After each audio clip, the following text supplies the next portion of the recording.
Ahoy and good evening to your worthy friends. I be Josh the Pirate, and it brings me a veritable mountain of glee to welcome you back once again to the Humblewood. To my screen right, I have my hearty crew, the forthright Big Viking Mitch, the fashionable AJ Winters, the fabulous D-Rab, and the frenetic Rachel Fuka. And behind the scenes today, we have the Faustian Vegemite Dangerous. I also need to shout out to our fantabulous artist Brepai and the Dick of Many who sponsored this show, as well as Node One Internet who sponsor the whole damn channel. They do some cool stuff and you should check them out. All right, links in the chat. I don't know how I've become riffing. I'm just going to stick with it. Fuck it, this will do. All right, so we need a recap, I think. It's been a while. How are we all? Jude, I know it. I can always rely on you, Jude. You tell us what happened, please. Okay, so it is your turn, yes. Memory is not so good, but Jude remembers that we fought some bandits and Jude met a boy. Oh. Yes, and Jude killed a bunch of people in front of said boy. And, we killed Frey Meriden, the leader of the bandits. Mhm. And, I watched as all of my friends stole things from the dead people and their bodies. That was confusing. No. And then we met up with Riffin, and he had done a lot of battles too. And there were so many dead people, but also a lot of bandits who said that they would stop fighting. So we took them to prison.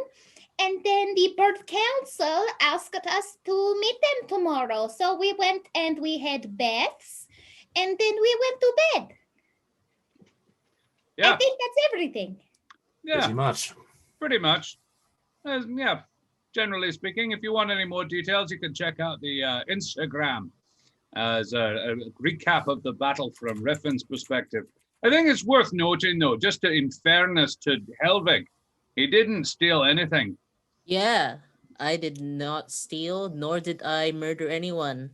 Never more nicked off with a pair of shoes, which, fair enough.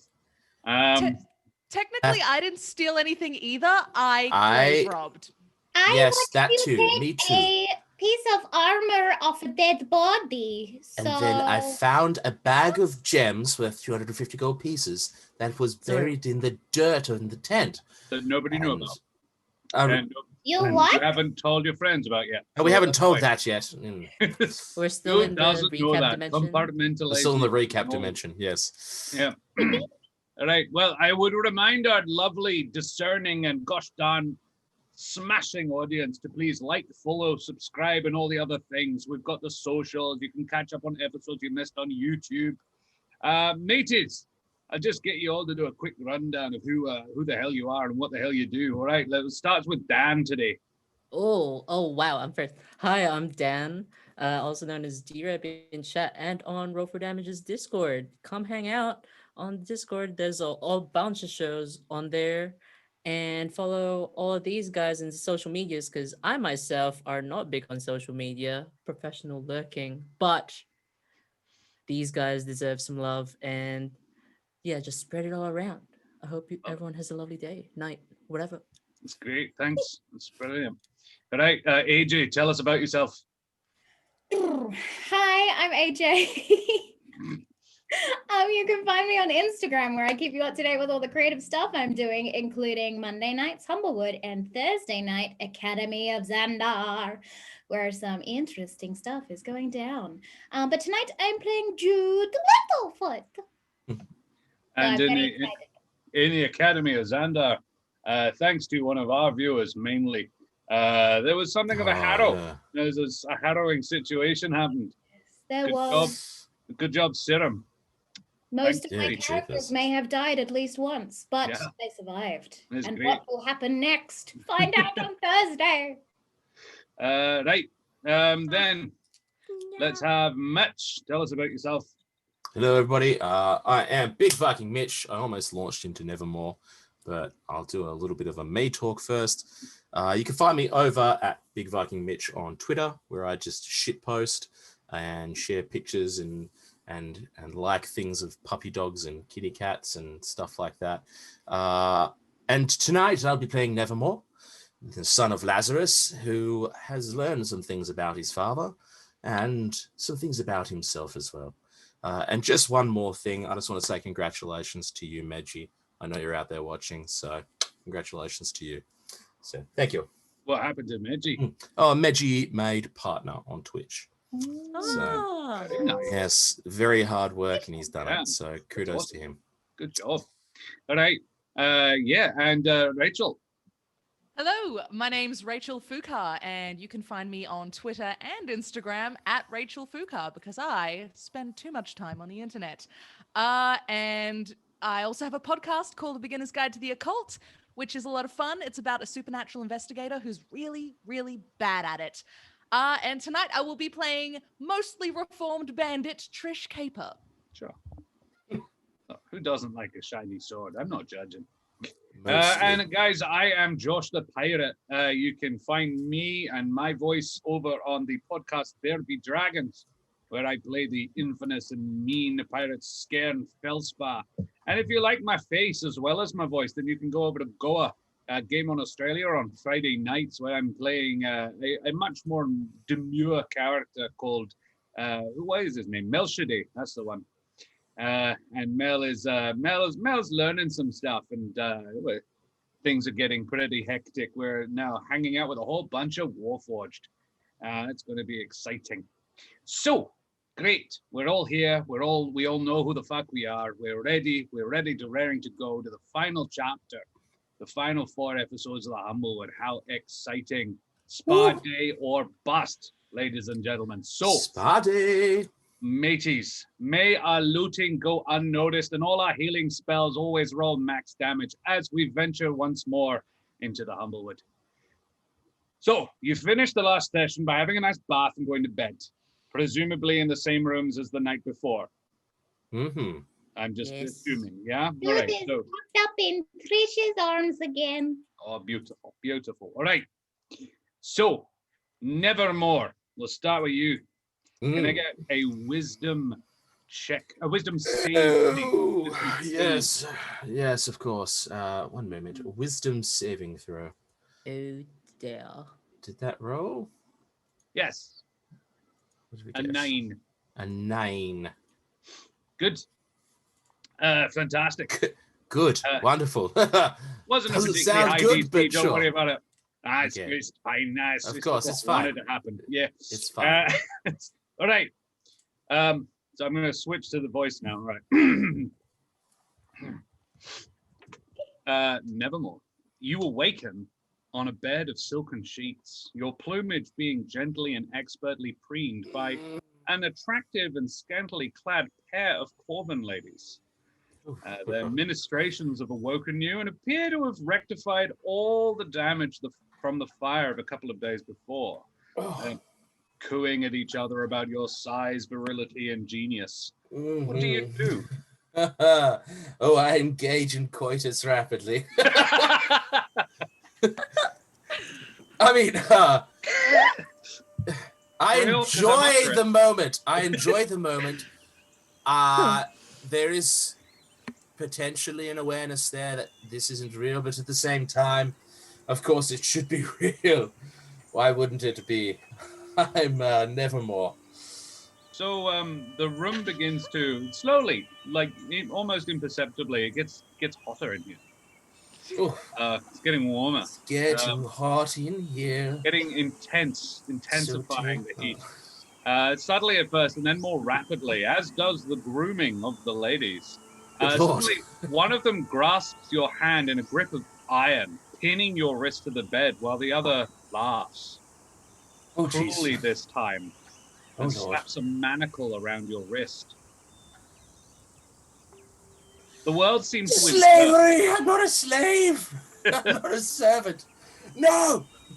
It's The a world- bad dream! The world seems to invert, the bed becoming a wall, and you slump down, your arms being pulled apart by your own weight as the manacles catch you as you fall. You hang, bound to the wall, and can finally see the room around you for what it is. You're in a cavern.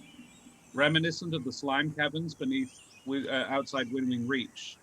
But where there was pools of blue and purple slime, now there is magma. Lord.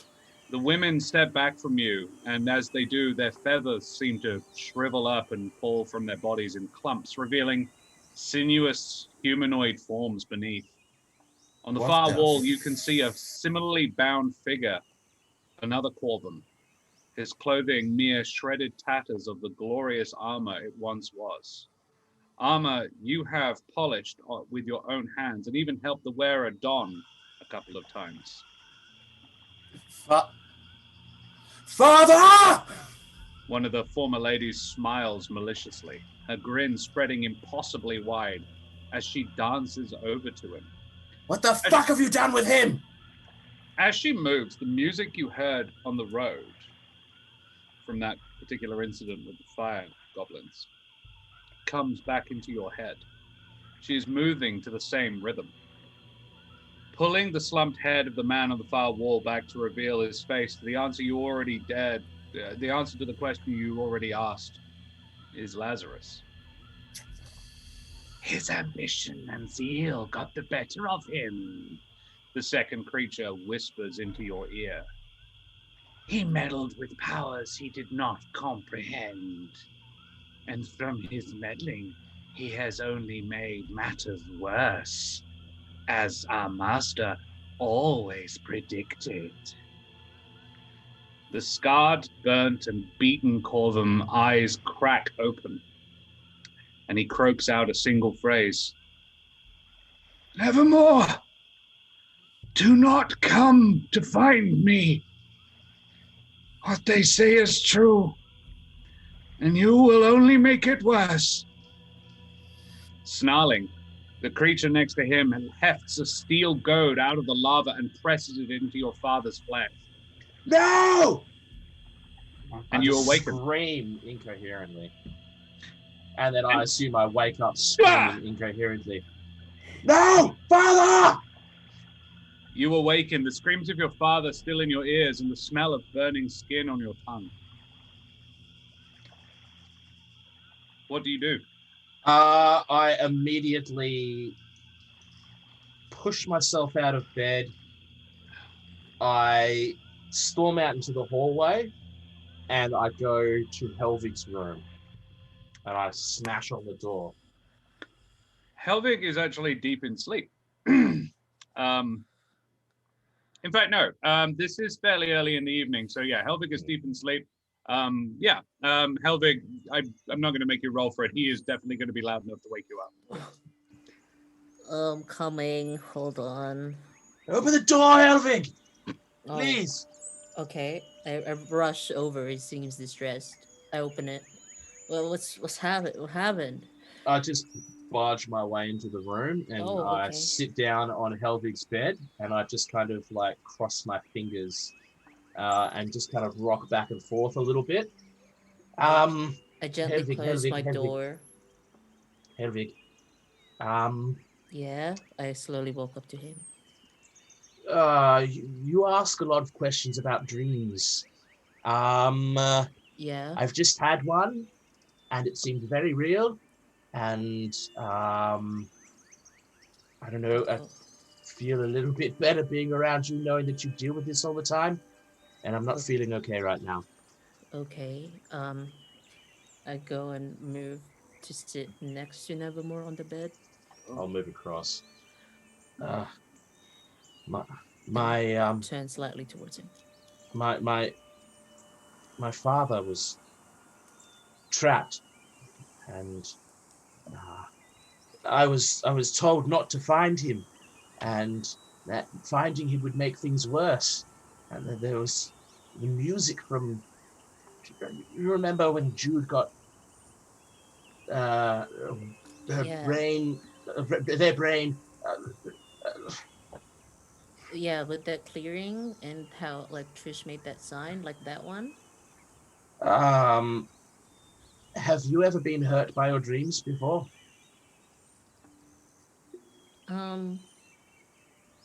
Not physically. Can I you? please sleep in your room, Helvig? I'm not going to ask this again. Can I please just like pull my mattress into a room and sleep on the floor tonight? Please, just for tonight. No, you can take my bed. I'll sleep on the floor. No. It's fine. Okay, yes, okay. You're right. I should definitely have the bed. I'll at least help you pull my mattress into the room. Yeah, sure. And I just kind of like awkwardly start doing that, but I'm shaking the whole time. Sure. Yeah. I am worried about your father, Nevermore. It seemed very real, the dream. Do yours all seem real? Like the intense dreams? Yeah, they do. Um, I was concerned when Griffin said that your dad was um at Ashborough, if I remember right.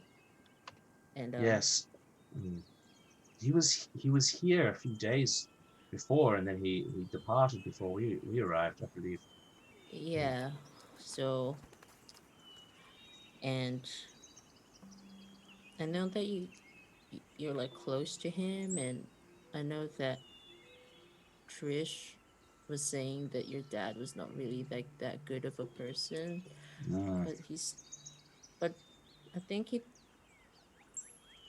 did He those was things because he thought he was right, and if what you're saying is true, and he tried to do another thing right, that he may have mm. just bit off more than he can chew. I just don't know why he would tell me not to come to try and help him. Are you? I stopped carrying the mattress. Are you serious? Yes. Well, of course I'd want to go rescue my father. Yes. He was an That's incredible man exactly to what me. he wants you to stop, Nevermore. Because he knows you're going to follow him, and you're his son. Now, in saying that, I think he thinks you're alone, so Hmm. that'd be completely idiotic to follow. But you're with us, and I'm not sure if Trish or Jude wants to help you with this, but I'm sure that you can get them to. We'll talk about it, I guess, in the morning or something. Thank you for letting me sleep on your floor, Helvig. I mean, on your bed. You're on the floor. Yes. Yes. Yeah. It Um, seemed like you'd be more comfortable that way. thank you, Helvig. I'm not used to. Well, I'm not used to people caring for me without there being a benefit to them. There's always been the servants, they're getting paid, they always looked after me. You and the others, you've put your neck out for me on more than one occasion, and for no real benefit to your own. I don't know. I don't know. Sorry, I'm muttering. No, that's okay. Thank you, Helvig. Anytime. We could sleep I'm now. glad that you came and actually asked for help rather than just keeping it to yourself. You can shut up now, Helvig. It's probably time to sleep. Yeah, sure. And Helvig. I'm going to try my very best to sleep. Cool. There is a small number, like the bed is not as comfortable as your bed, because it's had a night and a half's worth of a hedgehog sleeping in it. Hopefully no quills had snapped off because that would be Yeah. bloody sharp. Oh, actually, no, it wouldn't have had because, yeah, it's steel. They don't break anymore. Helvig, on the floor, it's a little harder to get to sleep, but you managed to get back to sleep. Troubled a little bit by Nevermore's revelation. But you managed to get back to sleep, and you also managed to slip into a dream. In this dream, it's more of a memory. You remember climbing the battlements to the gate of the of Alderheart, as you did earlier this same evening, less than 10 hours ago. You can hear the sounds of battle as you did before, and the air is hot with fire. As you reach the top of the battlements, they're deserted, which is the first sort of major divergence from your memory. But for a single figure, a large hedge standing with his back to you, looking out over the wreckage of battle, his quills gleaming in the firelight. He turns to you, his smile broadening as he sees you. The face is scarred, spiteful. His eyes shimmer with thousands of lights, and his quills show the dents of hundreds of battles. He surveys the ruination of the land beyond the walls, and it's worse than you remember. As you stand next to him, you can feel a sense of righteous contentment come off him, mixed with approval directed at you. Sort of a psychic sense, like there's a link between you. The sight in front of you is far worse than you recalled.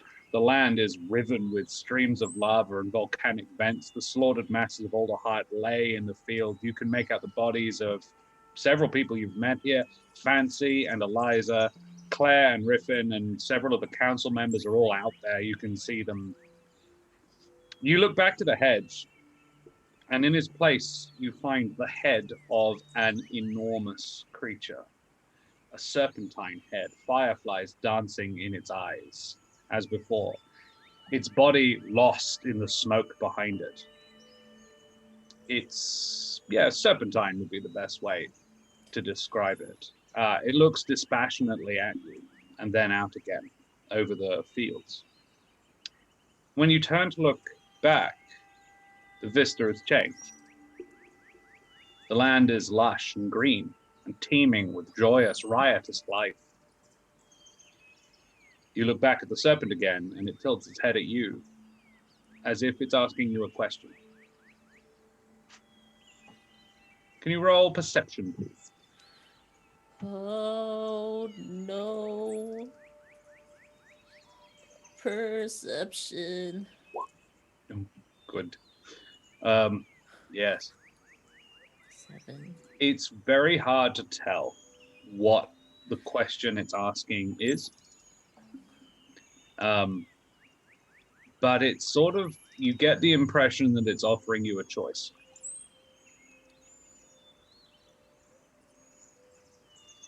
Sort of a yes or no. I say, what do you mean? Where are my friends? What's going on? Its eyes sort of squint, and it sort of studies you closely. Its snout comes to inches away from your face. It breathes the in. urge to recoil. It is, its face is different from the serpent of your previous dream. There are more horns and spikes around its jawline and up towards the top of its head. In the smoke behind it, as it's advanced a little bit towards you, you can now make out the faintest outline of wings. But there is still magic and fire reek off this creature. And it looks out into the fields again. Do you look? Yes. It's like someone's cut the image in half. On one side is the beautiful, lush, teeming with life, and on the other side is rivers of molten rock and corpses as far as the eye can see. And then it looks back at you, and the question comes into your mind again: yes or no?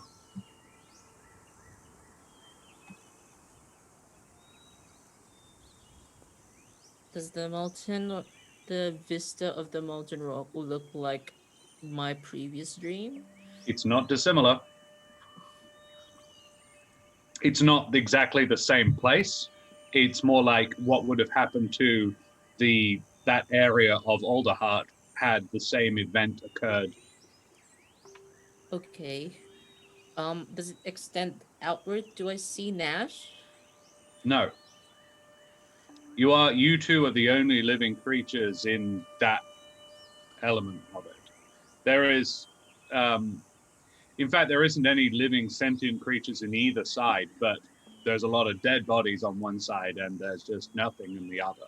It's just like, you don't get the impression people are gone so much as they're just not here right now. If that makes sense. Yeah. Phil Garp is also dead. No!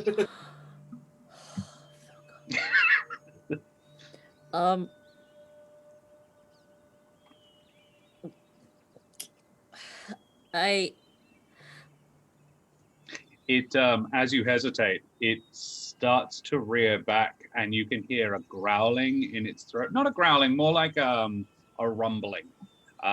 So like where a dragon say to hock up a loogie, that's the sort of he's preparing to do that. But the jaw is the one side of the mouth is sort of bearing a fang. And it's looking at you incredibly focused, like hurry the fuck up.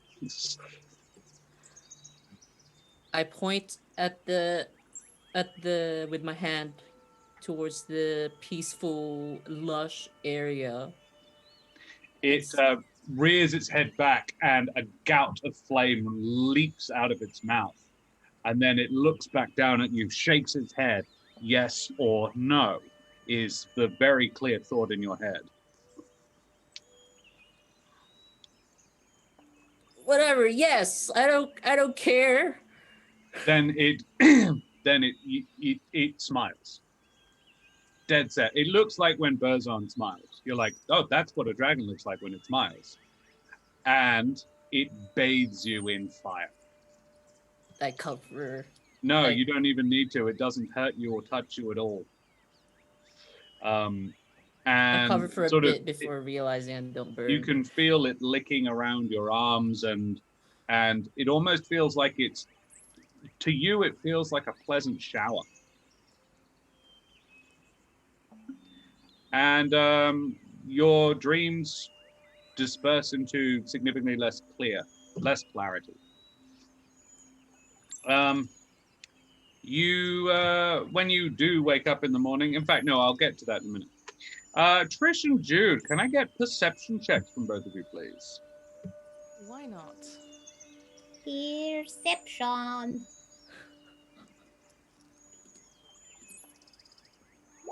Not very good. Jude is Excellent. sleeping. Very well. You all wake up in the morning. Helvig. Yep. On your chest. You awake. You sleep on your back for obvious reasons, and you awaken with a weight on your chest that wasn't there when you finally did manage to go to sleep. Sorry, I had to tie my shoes. I just thought I'd sit on you. Curled up on your chest, about the size of a house cat, is a small creature. Its form is vaguely draconic. It's like a large lizard, but it has butterfly-like wings. And its head is the same. It's the thing you saw in your dream. Oh. It is the creature you saw in your dream. And it looks at you, and you hear in your head one word: yes. But rather than a deep booming draconic yes that it was before, it's a yes. And then it says, then it has another. Then it sort of perks itself up on all four paws and sits itself down, and its head arches down at you, and it looks at you, and then it turns its head on its side, and you hear another word in your head: Pier. Pier. Is that your name? Is that what I call you? And then it nods again and says, Pia. Oh, okay, Peter.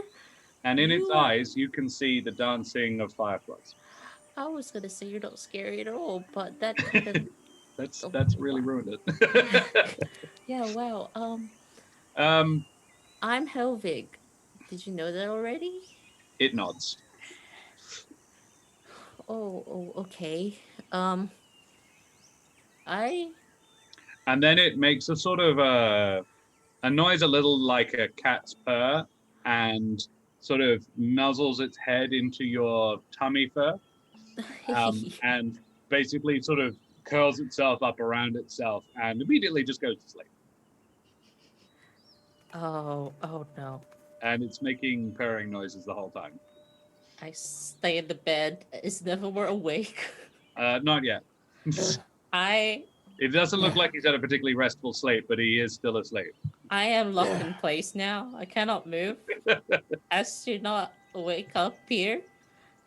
Trish, I'm just going to switch over to Trish quickly. Trish, with the higher of the two, which isn't saying much, but with the higher of the two, Yeah. you awaken with a weight, basically like somebody has tied your tail down. And what's happened is during the night, Jude has repositioned herself, so she's sleeping face down, wrapped around your tail, using your tail basically as a bed. So cute.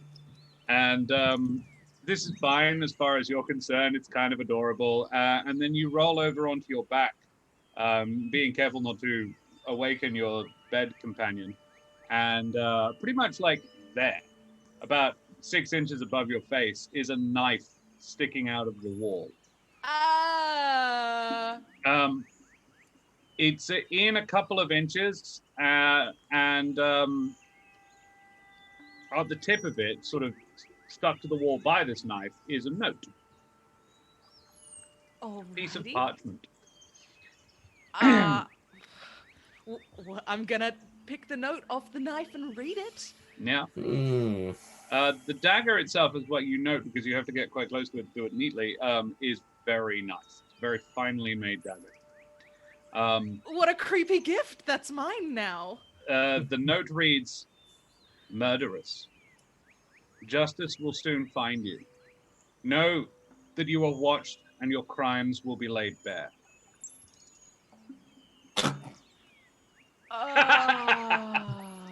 Okay. I'm gonna stuff both things into my pocket, and I'm gonna wake up Jude gently. Jude? Jude? Jude? Jude? Hey, sorry to wake you up. Ding. We need to have a bit of a team meeting. Oh, what about? You'll find out. Let's go find the boys. Okay. And I go You head to out. You go to Nevermore's room. He's not there. Neither Well, is I his don't mattress. like that. Neither is his mattress. Well, is now it I'm a little naked? concerned because of both things, so I knock quite hard on Helvig's door. Ah, homelessness. Well, Helvig! Helvig, Stop! there's something on your chest. it's fine. Nevermore. Please open Trish, the door. get in Cover quick. Pia's Is that ears. Nevermore? Get in, Trish. Okay, I go inside. There's something. I'm like standing up on the bed, pointing at your chest. There's something on him. that? It's No. gonna kill him. Is it it's hurting fine. you? It's fine. It's fine. Oh, cute. I know. Don't touch it. It's. Where the fuck did it come from? I don't know. Jude goes up and just like gives it an Eskimo kiss on its nose. Yeah. It wakes up Pia? and it's like it sort of bats its eyes a couple of times at you, sort of semi curiously, sort of like oh, okay, there are worse ways of waking up. Who are you? Doesn't speak though. Hello. Pier, this is Jude, Nevermore, and Trish. Everyone meet Pier. Here. Peter. Yeah, Hello, Pier. Pia. Peter. Like a pear? Like pear. Yeah, but harder. Peer. Peter. Hello. I have no idea why I'm so amazed that there's suddenly some a peer would appear on you, especially Yeah. when you're the type of hedge who would suddenly have shiny metal spikes. So why am I surprised for, I Helvig? Helvig don't- loves bugs. I don't know what's happening to me or things around me, but I can talk with Pierre, so I don't know exactly. Why No, I Like don't a know. muffin, Peter. Pierre sits right back up again. You have Pierre's, like 95% of Pierre's complete attention. And it starts sort of looking at you like a cat interested in whatever the hell it is you've got. I am Jude Littlefoot. I accept cuddles and I offer muffins. Pierre backs off. So like, no, I didn't know there was. This is no. You offered the what? No. You don't want the muffin? Its head comes back out and it gingerly takes some of the muffin. Okay. Here you go. Don't know if these things need to eat, do they? I don't know if Probably. it needs to eat. Well, I'm glad you woke up to a pleasant surprise, but I woke up to a distressing invasion of privacy, gang. Look, Oh. buddy. Tell me Oh. about it. Anyway, I found this note pinned to the wall above my face with a very fancy knife. Look at this. And I show What- them the what- note. what does it say? What Uh, does this it is say? Read it out loud. Murderers, justice will find you soon. Know that you are watched and your crimes will be laid Oh. bare. Oh God, Trish and It's also Trish an and Jude are extremely- in huge trouble, obviously. Nevermore, it's noteworthy. This is handwritten in really nice handwriting. Like this is somebody who has had schooling. Interesting. You're the only person who would notice that, and you would notice it immediately. So, Gasp. formal handwriting. It's Educated. Yeah. Educated. Yes. What about this knife? Does this look familiar or anything? It's fancy. Is there any distinctive gilding on it or nothing? It's You're welcome to make I don't know, it would be a investigation, I guess. sure. Can Jude make an investigation? Sure. 19. I kind of pick up Pierre. 19. Yeah, Jude doesn't learn anything, but It's a dagger, Jude. as far as Jude is concerned, that is a nice dagger. It's well made, Jude. You would notice it is extremely well made. It's very sharp. It's got quite a wide fuller. This is not a blade for cutting food. This is definitely a blade of it's used to kill people. Nevermore, this is master crafted. Interesting. This would qualify as a +1 dagger. Oh. My word, somebody stuck a very fancy dagger So above your head. there is no That's- identifying marks. It was definitely made by a master smith, but there is no identifying marks that would lead you to which smith. It is fancy it's subtle, but it's extremely well made. It's the hilt is the hilt is leather wrapped in silver. What's the word? Filigree? Not filigree, no, wire, the silver wire. The pommel is not a gem or anything flashy. It is, however, it's not solid gold. It is gold plated, as are the quillions. But it's made for, you would say, fencing. This is an offhand parrying dagger style of dagger. But it is sharp and it will keep its edge basically forever. You would say it's extremely well made. The only thing other than that you would determine about it is the fact that it was the purpose it was used for. This is an extremely valuable weapon that was used to send a message. Yeah. Unless the person was planning on getting it back later. It's like the The message is on plain paper, but written with a really nice pen with very nice ink. But the knife itself is worth probably 300-400 gold pieces. Oh Lord! Somebody gave you birthday presents. So somebody gave you an extremely expensive gift and a death threat. I don't think the note really is much of a birthday present vibe. Oh, I was just trying to bring levity to the situation. I had a shit night too. But Nevermore? I mean, I didn't have a dagger above my head when I woke up, so that's probably, I would argue, more shit. Nevermore? Yes, Could you read the note again, please? Jude cannot read. sure. It says, there is blood on your hands, and you will pay the toll. Says, if you want to say it properly, I don't know, do you? It says, murderers, justice will find you soon. You know that you are watched, and your crimes will be laid bare. Yes, that is exactly what I just said in response. Jude and Trish are not murderers. I mean, Jude killed a lot of people. Is the note for Jude? We don't know. Jude killed many people yesterday. We gave them every chance to surrender. I'm pretty certain we all killed many people yesterday. No, Not just Helvig, but other than that. recently. I side eye. Did you kill someone? Pia looks up at you and you hear her, did you? I think no. Nevermore, I did you think to kill peer someone? no. Yes, I did. Yes, Jude. But you I didn't get the note. Yes, well, I assume it was a message. Well, it could be intended just. Well, nobody knows. It could be intended for all of us, but why wouldn't we all get one? Probably because then that would be expensive for the daggers. Honestly, why not just use a normal dagger and do it for all of us? Anyway, I think they're why trying we to make ask a that? significant point. That's all. Or maybe they want it back. They'll get it back when I shove it through their heart. Oh, Trish, you're just proving the point of the note. Jeepers. So, do you want to hear my story? No.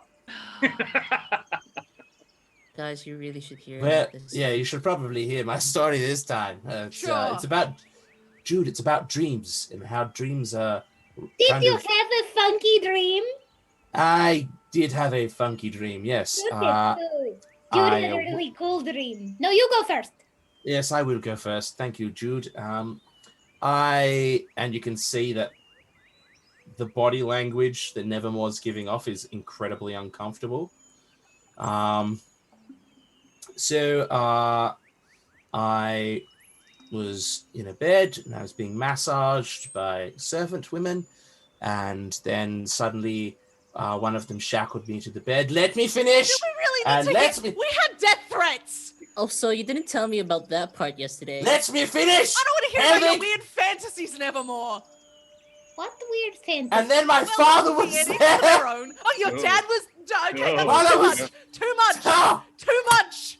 This has just gotten so much Wait, worse than it was supposed to be. Trish, hear him out, Oh, please. I Why had is to. everybody Please. yelling? It's not what you think it is. Okay, I'm sorry. I'm very stressed this morning. There was a lot. Probably need a spa day. So it was an illusion, and the two beautiful Corvin women stepped away, and they became these horrifying fire creatures. And there was music, and the music was similar to the music that you, Jude, would have heard. Oh, you hit the dance You know the dance party music. Yes, there was some of that. And I think it was it doesn't matter.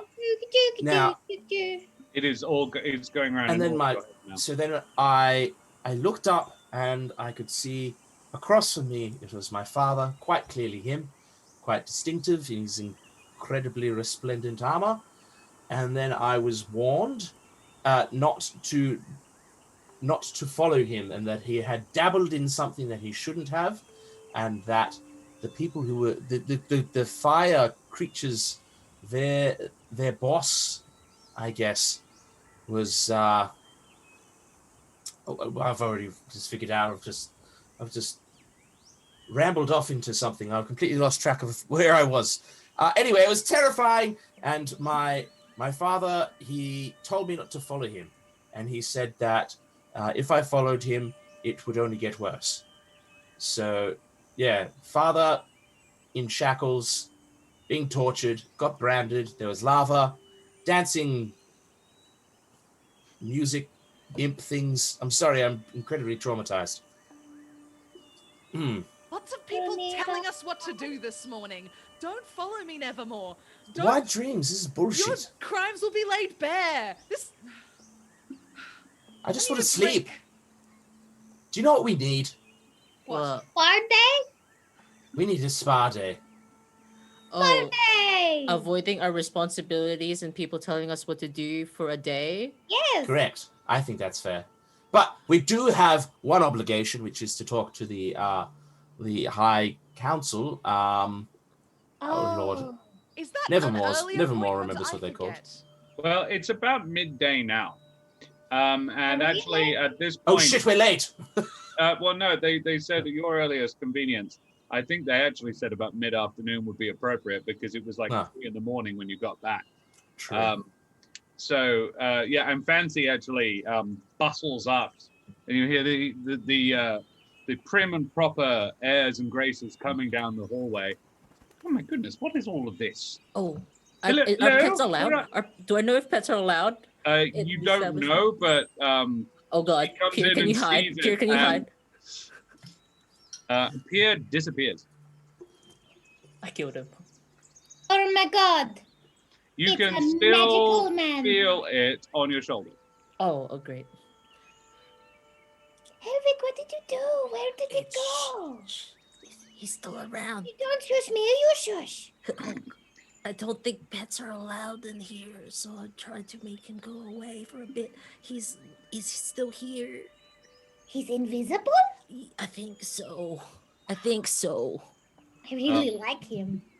And yeah, Pierre comes in. Sorry, not Pierre. Fancy comes in and says, "Oh, you're all awake. Fantastic. I have prepared breakfast. It's actually 1 in the afternoon, but all of the trimmings for our brave heroes. Come on." And she Thank you. ushers you Oh, downstairs and puts a massive meal inside of you. And then, yeah, she says, "I believe you have a big day ahead of you. The council's going to want to have a chat." Yeah, she feeds you, and yeah, I have written down, you awaken around lunchtime. Fancy forces a large and hearty meal down your neck before you return to council. There is plentiful leftovers in every nook and crevice of Don't you Nevermore's dare bag, put them in my... of Nevermore's bag, and a few in her hood, Okay. just behind her neck. So, You're a menace. You attend the council.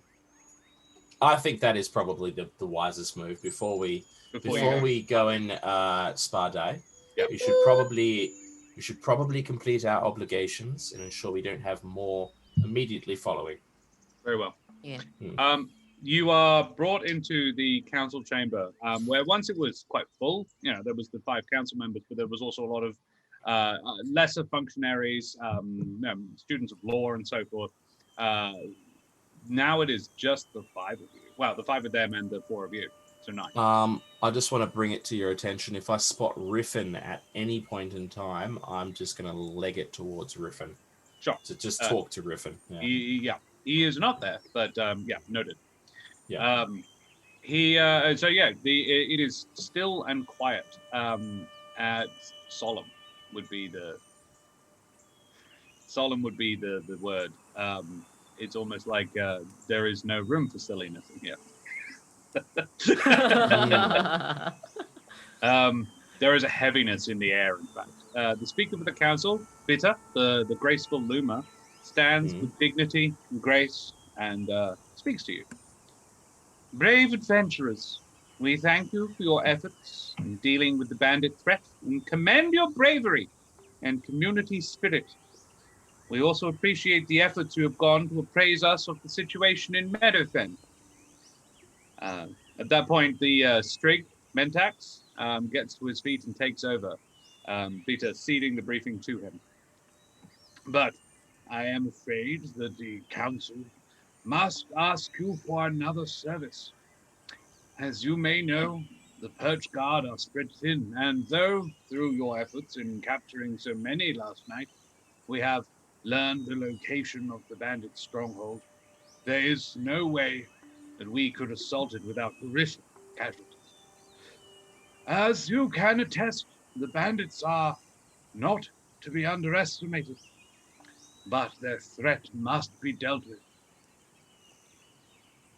And at this point, Larimar, the raptor, doesn't really sort of, she interrupts. And she says, I just need to get the voice right, so just give me a second. So we turn to you. Proven operatives of skill and courage. There was much discussion in the council regarding this choice, but in the end, the decision was unanimous. We must ask that you infiltrate the bandit keep, the crest, and dispatch their general, Beneseridan. Once the woods are safe, the full resources of Alderheart can be brought to bear on the larger threat. Counter offer. She looks genuinely taken aback, like, okay. We were just gonna suppose. And she goes, all right. We unify the Humblewood and the bandits and march together to defeat the fire and death.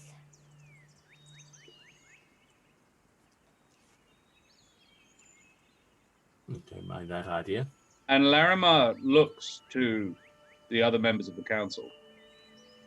As in, like, and she gives them a look that says, told you.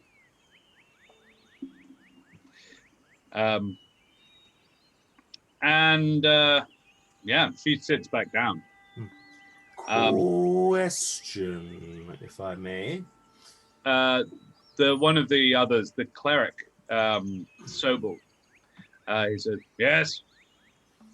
Out of curiosity, again here for my friend, what would you here, you collectively as Alderheart, require of the bandits for there to be an agreement that things, an agreement rather than there, being killing? What does Alderheart require? He says, disarmament,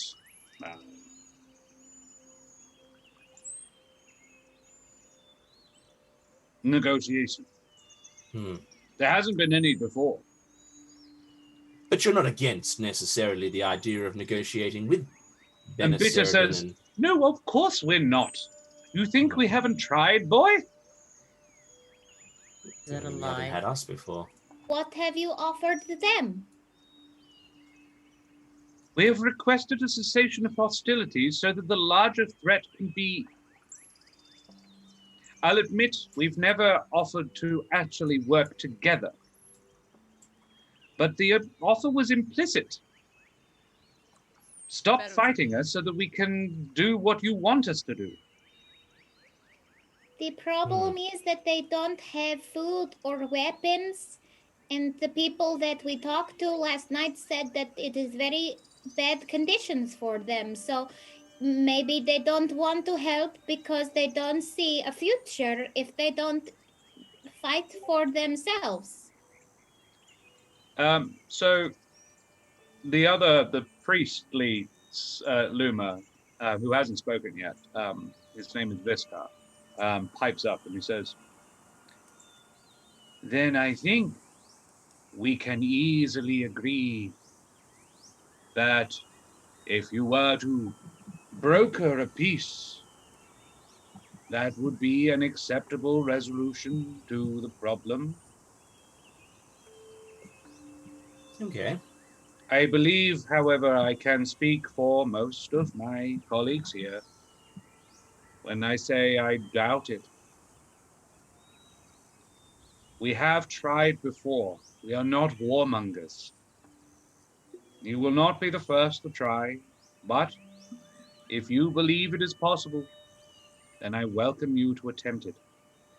However, do us this favor. Remember that others have tried before. If you can get in there, but a peace cannot be reached, consider another alternative. Sometimes, and this is sad, but sometimes death is the only way. My Head of father the had a snake. rule for that. Rule 2. And your father was a wise man, is a wise man. Do what needs to be done. If you can end this war, how many lives will you be saving? How many lives did you save last night?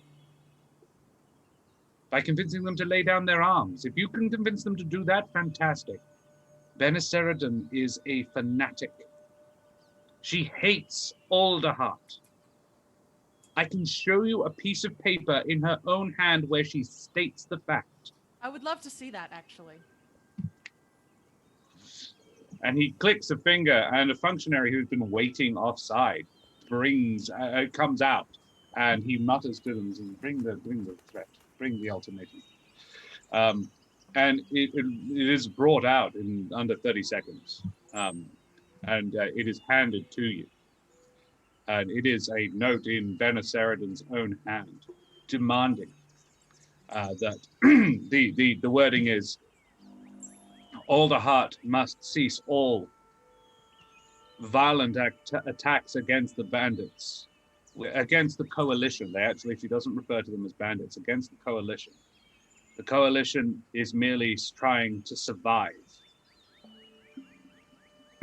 Any aggressive actions against the coalition will be met in kind.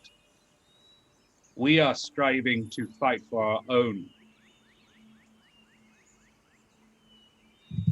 Okay. The Is it in the handwriting? people a handwriting? Yeah. That's the big Sorry? question. Similar handwriting to the note that was... No. no, okay, different. No, All it right. is. If you're two of you may make an investigation check to determine. Sure. I would say one would probably be Trish because she's the one holding the note. No more you do. Why has my computer decided to lock up all of a sudden? Trish, it's definitely not the same handwriting as the note that you got this morning. It is, however, still quite schooled. It's not the handwriting of a noble woman. It is definitely the handwriting of somebody who has been taught to write. It's also not rushed. It's not a scribbled note. This is well thought out. Okay. Dude will do their best. With friends by my side, I will make sure that we tried everything before we murder. And Beta and the rest of the council nod, and Beta says, we could ask no more. It is entirely possible that adventurers do tend to require payment. Yes. Regarding this, I hope it is entirely possible you would acquire a fair amount of loot at the stronghold. Any you find is yours. And if a peaceful negotiation ensues and no looting happens, I would assume there would be some sort of compensation still.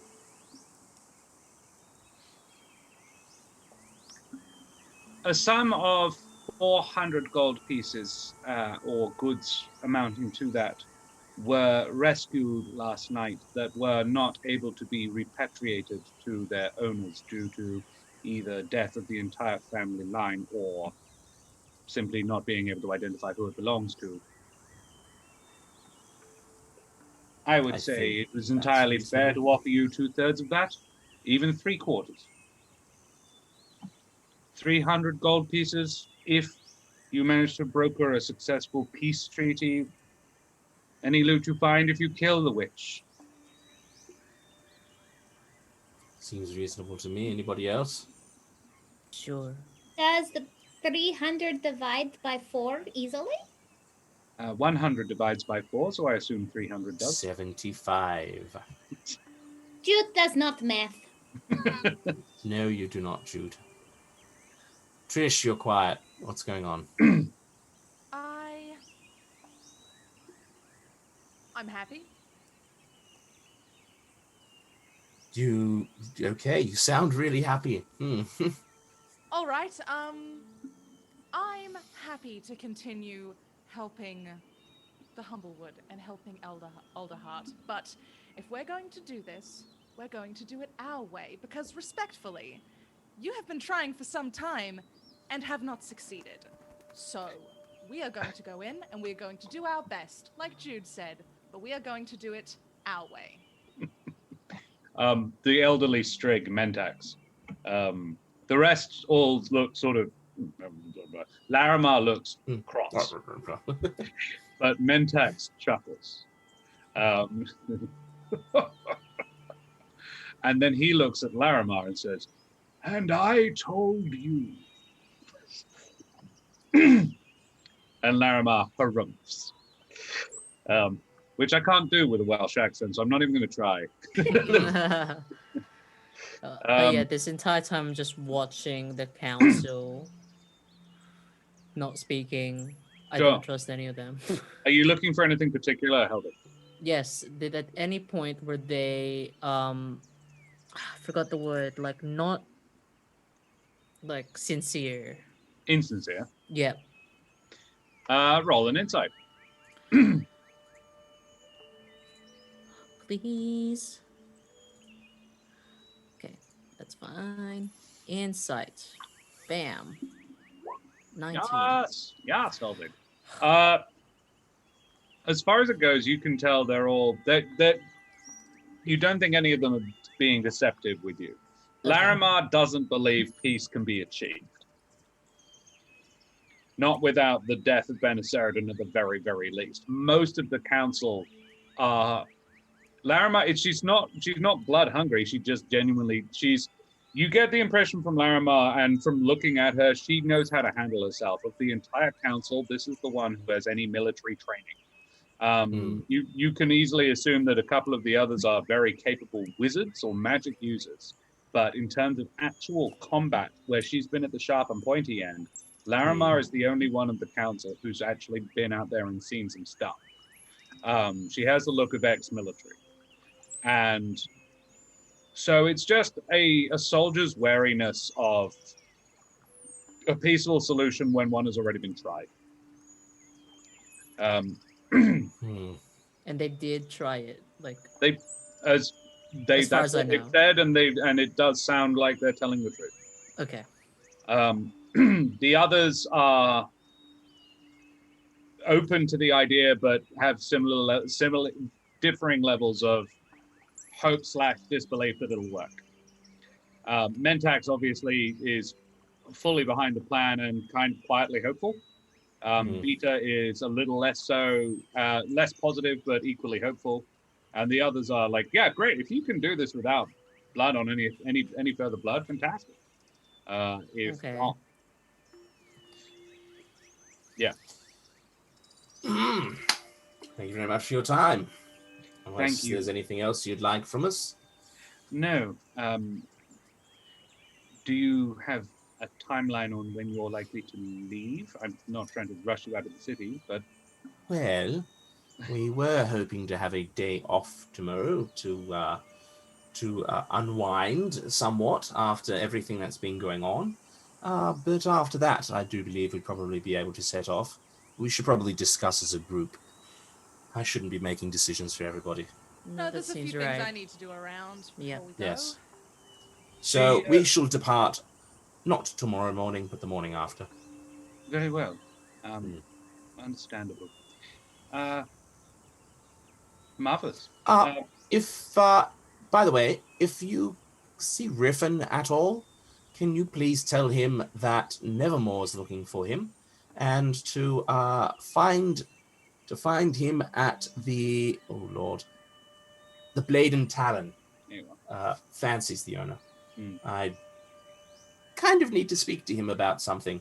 I shall have a runner sent to him and ask him to attend you. Thank you. And she clicks her fingers and somebody runs over.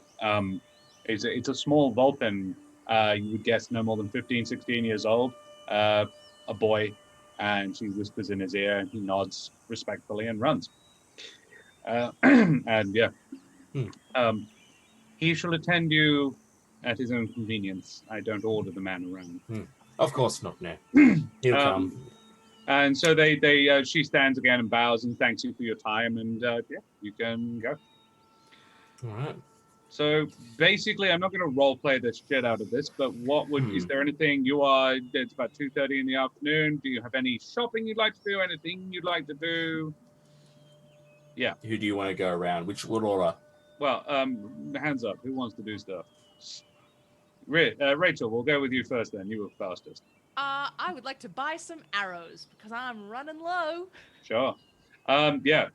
You find a farrier relatively easily, and you can acquire a full quiver's worth for probably 10 silvers. Sweet. I will do that. Which is a gold. So. I give him a gold for Yeah. some arrows. I'd also like to go shopping Very well. What are you looking for? for a healing potion. Ah. And- I would remind you that Eliza said she could do you a good deal. Oh yes, I go to Eliza because I don't Eliza's think I can Emporium. afford it. Eliza. I pull out the leather armor I never used, but somebody gave to me as a gift, but I couldn't refuse it because they were so adamant in letting me have it. Then maybe this is the time to sell it. It's designed for a hedge, but yeah, it would work for another hedge. Yeah. And you find her in the Canopy Markets. You find a little place in the Canopy Markets. Are you there alone or are other people with? Trish is shopping, and then I don't know if we just shop together, or Well, this is what I'm Talk to asking. Shop Trish. together. yeah. And Nevermore and Jude. Oh, I would have gone elsewhere to shop. Very well. Somewhere where I could sell the gems. I'm Sure. sure I'd know a few places in the upper branches. Yeah. Yes. Jude, are you with Trish and Helvig, or like Nevermore? Have you ditched them? I ditched them basically as soon as we walked out the door. Oh, I have some business to attend to. Also, I found some magical boots. They make you move very fast. I just plop them in Helvig's hand. You guys figure out who wants to wear them, and I'm just going to turn around and walk off. Wait. Bye. We'll meet at Bye. the... I'll meet you back at the tavern for dinner. Okay. I think he needs time to process the weird creepy dream thing he had. Um, Do you want to hear about my dream? Sure. Sure. So, I put the boots in my pocket. No, my bag. Jude had a dream that she was making this flatbread thing with the tomatoes on it. It was weird. And then this flying creature came out of nowhere and picked it up, and it spun around underneath the flyy thing like a flyy, one of those leafy things that falls. And then Jude was a princess.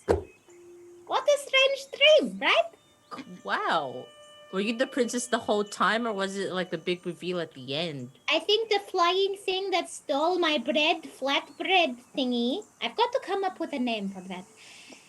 But I think the flyy thingy turned me into a princess. Oh, like in exchange for the flatbread. Yeah. Oh, that's kind of nice. Well, we all know royal appointments that happen in dreams are real, so you are Princess Jude from now on. Ooh. Princess Jude. Princess Jude, potato sack. Potato I don't sack. know if Jude is the princessy type, but for now, Jude will keep the title. What do you mean? You can definitely still stab things and be a princess. Why not? I You- know, but Jude likes being a warrior. So you Okay. walk, you're having this conversation as we you go to walk Eliza. into Eliza's, and Eliza Yes. says, I think you would make an excellent warrior, an excellent princess. Eliza! Jude, Do you have muffins? I do not have muffins at the moment, but I can Eliza. acquire some. Do you have potions? I do have Eliza? potions. What is it you are looking for, my friends? Healing potions, please. Oh, yeah. Potion. I don't know if I can afford multiple. So I can give you the house discount, 45 gold for each. Yes, I'll buy one. Cool. You I buy think- a healing potion. You can have my monies. No, that's okay. We'll go do the spa thing tomorrow, right? So maybe you should have your money. Oh, do you I need know of an money for the excellent spa in the branches if you are wanting one. Oh, okay. Yeah. Yeah. What is it? It is called. Wait for it. Chill out sequestery. What? Chill out sequestery. When you Chill sequester out. something, like a you store it away. You sequester it. Okay. Chill out. Chill out. The lady Chill who runs it, her name is Chill Out. Oh, chill out. SHILOUT. Oh. Chill out. Like, I I'm believe gonna... her full name Chill Out von Reckberg. Okay. Chill out sequestery. Yeah. Thank Finest you, Liza. spa and only spa in Alderhut. Ooh. And I only. did not know that you needed money for spar things. Oh, you need lots of money. Chill Out's very expensive. Yeah. Really? Oh no. Oh, this will be exciting to figure out where we're gonna get our money from for it. But Nevermore's very rich, yeah? yeah, but I don't think he's rich now.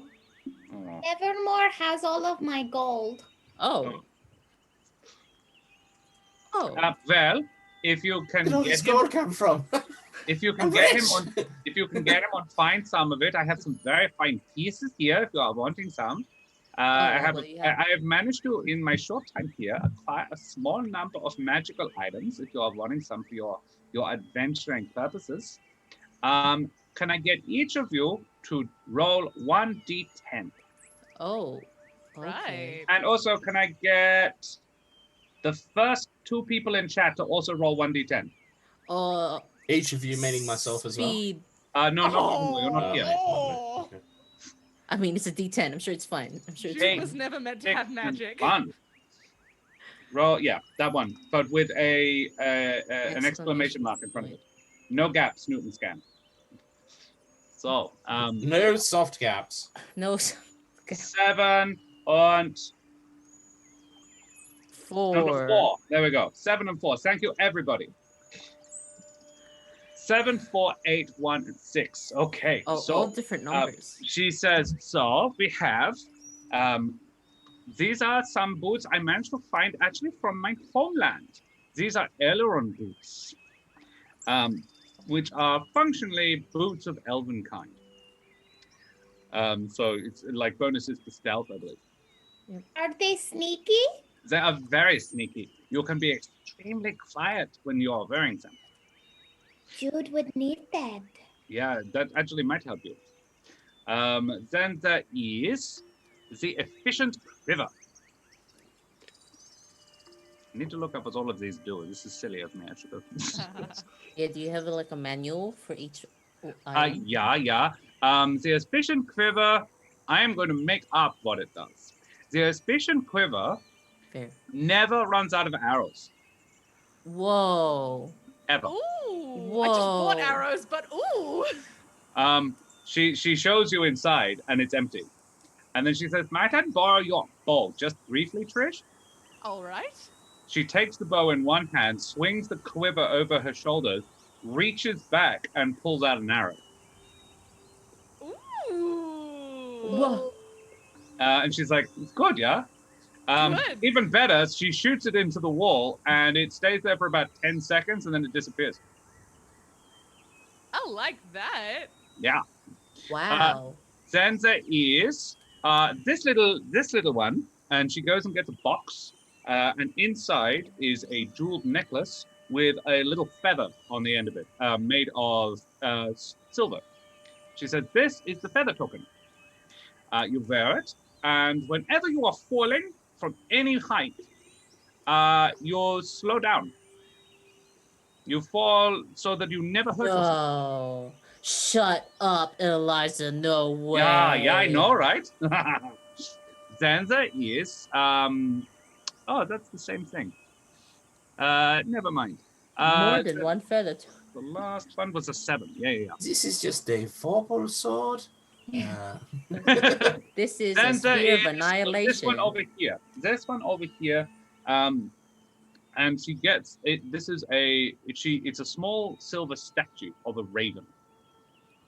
Oh. And she said, "This is a figurine of wondrous power."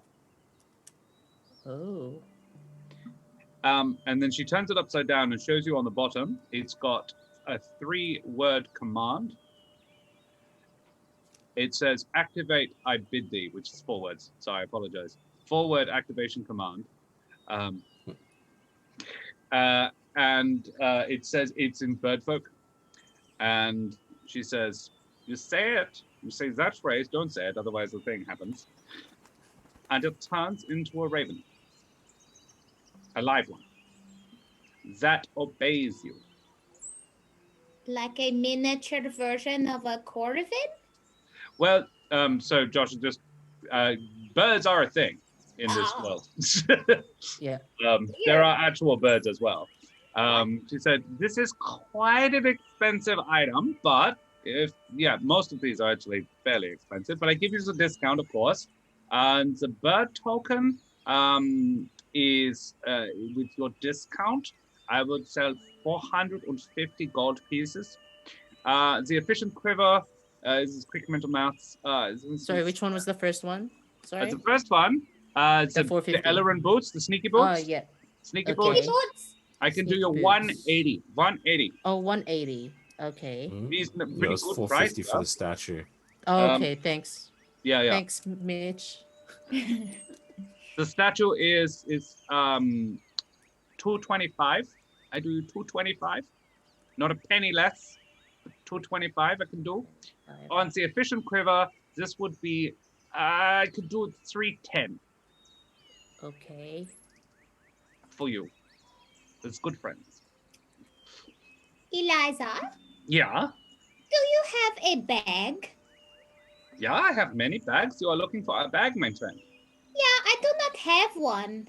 So I was thinking instead of putting all of my muffins in Nevermore's bag, I should buy my own bag. Because Jude is own person, you know? Yeah, Jude is on first. Okay. Yeah, I can do you some bags. She does. She actually bustles out the back and finds a nice selection of bags, from anything from a small sort of purse up to a satchel. And she says, "How big are we looking? What are you talking about? How many muffins do you need to carry, for example?" I do not know how many muffins is too many muffins. And then she peers over the top of a large satchel, a large sort of patent leather satchel, and says, "Is there any such thing as too many muffins?" No, but there is too small a bag for too many muffins. I see what you are saying. Yeah. This is point. Good point. Well, look, I think in terms of your size, coupled with, quality and wanting to look fashionable as well, let us be honest. You are lovely, attractive lady mouse. You are wanting to look nice with bag. So Okay. I am suggesting this blue one. And she has a blue patent leather satchel. You could probably fit 12 muffins in it. And she says, "I think this is a good balance, yeah?" Yes. 12 muffins is good. That would last like a day. Yeah. And then they would be stale if you would have any more. So you need more anyway. If only there was like a bag that you could put muffins in that stayed fresh like all day. If Jude will learn magic and make such a bag. Can you just ask Nevermore for that kind of bag? I will She's call like- it muffin bag. she says, I have heard of such a bag. Do you want to hold off on the bag purchase and see if I can acquire it? Yes. Okay. I will attempt to acquire. Tell you what, because we are friends, I Okay. loan you this bag. And you return to me undamaged, Oh no. Mhm. Oh no. and Trish, Ending this is a bad spell.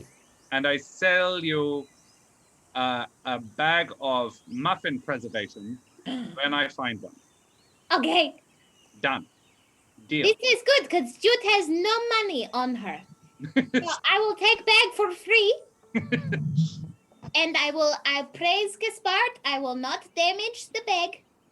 And I will take muffin bag when I come back. That Yeah. sounds great. You'll buy muffin bag though, yeah? No, yes. Yeah. Yes. Jude is learning that money is important. So I Yeah. will stop Sort giving of my whole thing. I will stop giving it to Nevermore. I think that is a bad idea. I- He already has so I much think money. you can trust him. So, yeah, what is Helvig? Oh, I wanted to ask how much was the feather token again, The please? feather token. Yeah, that one quite expensive. I can do 450. Okay. Thank you, Eliza. It's pretty, yeah, though. It Like, is very that's pretty. nice. And I am afraid of heights, so this will be great. If I'll just invest in it slowly. Noted. I can put on layaway if you like. You put down discount, I keep for you. Oh. I just kind of bought the potion, so I don't have anything to down payment. That's So okay. that's okay. Thank you, though, Eliza. I believe you are not hard to find these in the city. Right. Living I this hope high up, a so. lot of Like people this. have them.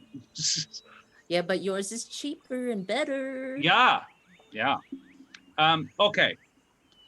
Josh is calling it. Do you have anything else, Trish? You're good? I'm gonna be annoying and do stuff. You quoted some very reasonable prices, Eliza, but would you be willing to make a trade? Because I have this very fancy ring. What is that worth? And she goes, how much did I say it was worth? I think we said it was 450. No, I think I said it was like 420. 420. And she goes, What is it? I would trade that for any of them except the token, I'm afraid. No birthday present for Helvig. That's okay. I would love an efficient quiver, please. Noted. You That's have so the good for efficient you. quiver. Excellent. Shopping is fun. And she actually goes behind the counter and gets out 15 gold pieces and puts them down and says, your change. Thank you. Aw. Excellent. Cool. Anything else? I would have Nevermore. just done what I Yeah. explained to you, which is sell the gems, buy a 100 gold piece pearl for the identifier spell. Yeah. So nobody's going to put on a necklace and have their head chopped off. Yep. And then I will find out how much it is per person for Spa Day. Sure. Um, This, I will just point out, you go to the, chill outs. yeah, of course. You've been there several times. Many times, yes. Yeah. You so you first go to a quite an upmarket reagent shop. This guy will happily fence anything you've got. Like gems are not. He's not even fencing them, and you wouldn't refer to it as that. He's just like, oh, gems, fantastic. They're currency. And he's like, yeah, cool, and he gives you what they're worth. Cool. Which I think I said it was about 250 gold. and he does you a 100 gold pearl in there, Oh, and gives you another 150 in change. He would have taken a cut of the value for sort of changing into lesser coins, but you bought something, so he's like, no, that's cool. There we go. Yeah. Cool. And then you head out to book a day at Chill Out's equestrian. Hmm? You know, Chill Out is a Turbine woman. It's in the canopy. Yeah. It takes a little bit of a while to walk out there. It's a grand building walled by an elegant wrought iron fence. The grounds are expansive, most noteworthy element being an ornamental hedge maze. It strikes It's just you. a maze made out of hedges. When I wrote it, I was like, "That, yeah, that's funny." Yeah. Oh my god! Look, Yeah. Helvig, there's more of you. The building is You're a all two-story shackled. affair. We're made of light stone, and you get to the door before you realize the entire place is boarded up. No! And Drop to my knees. and We An hear from older- Eliza. an older Vulcan couple are walking along the path. They're really quite finely dressed, and the lady looks at you like, "Oh, so distasteful! Shouting in public. Calm down, young man." Oh, excuse me, a moment of your time.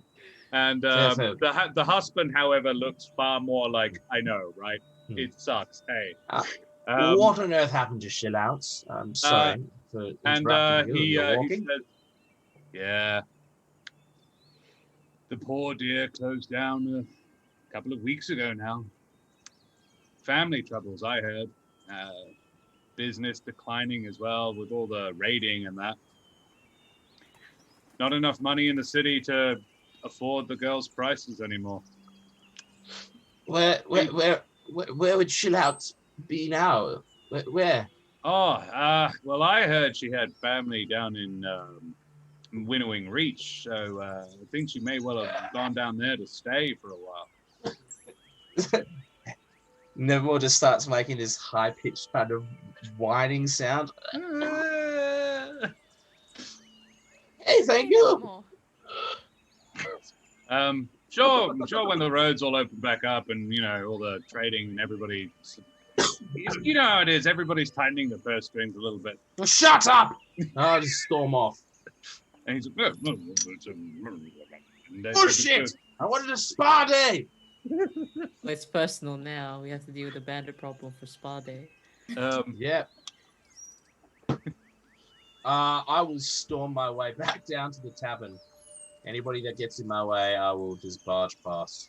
Very well. We will take a short break, and then we will role play out the scene between Riffin and Nevermore. Guys, thanks very much. That was, good job. I really enjoyed all of your responses to discovering my predetermined, the only star in all the heart is closed. That was fun. I've never felt any more betrayed in my life. Okay, so, we will take a short break, and we shall return in 5 to 10. You're an asshole. I'm gonna weep in the green room. Take us away, Veg. Thank you.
Greetings, everybody. Welcome back to the Humblewood Spa Day. Apparently, there is going to be one. Apparently, I don't know if I'm the one who gets to choose that or not, but yeah.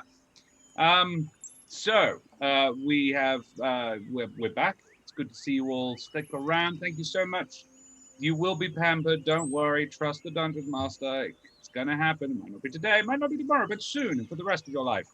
Gonna be pampered in blood. Yeah. The rest of your life. Oh my God. We will go back to our shoppers.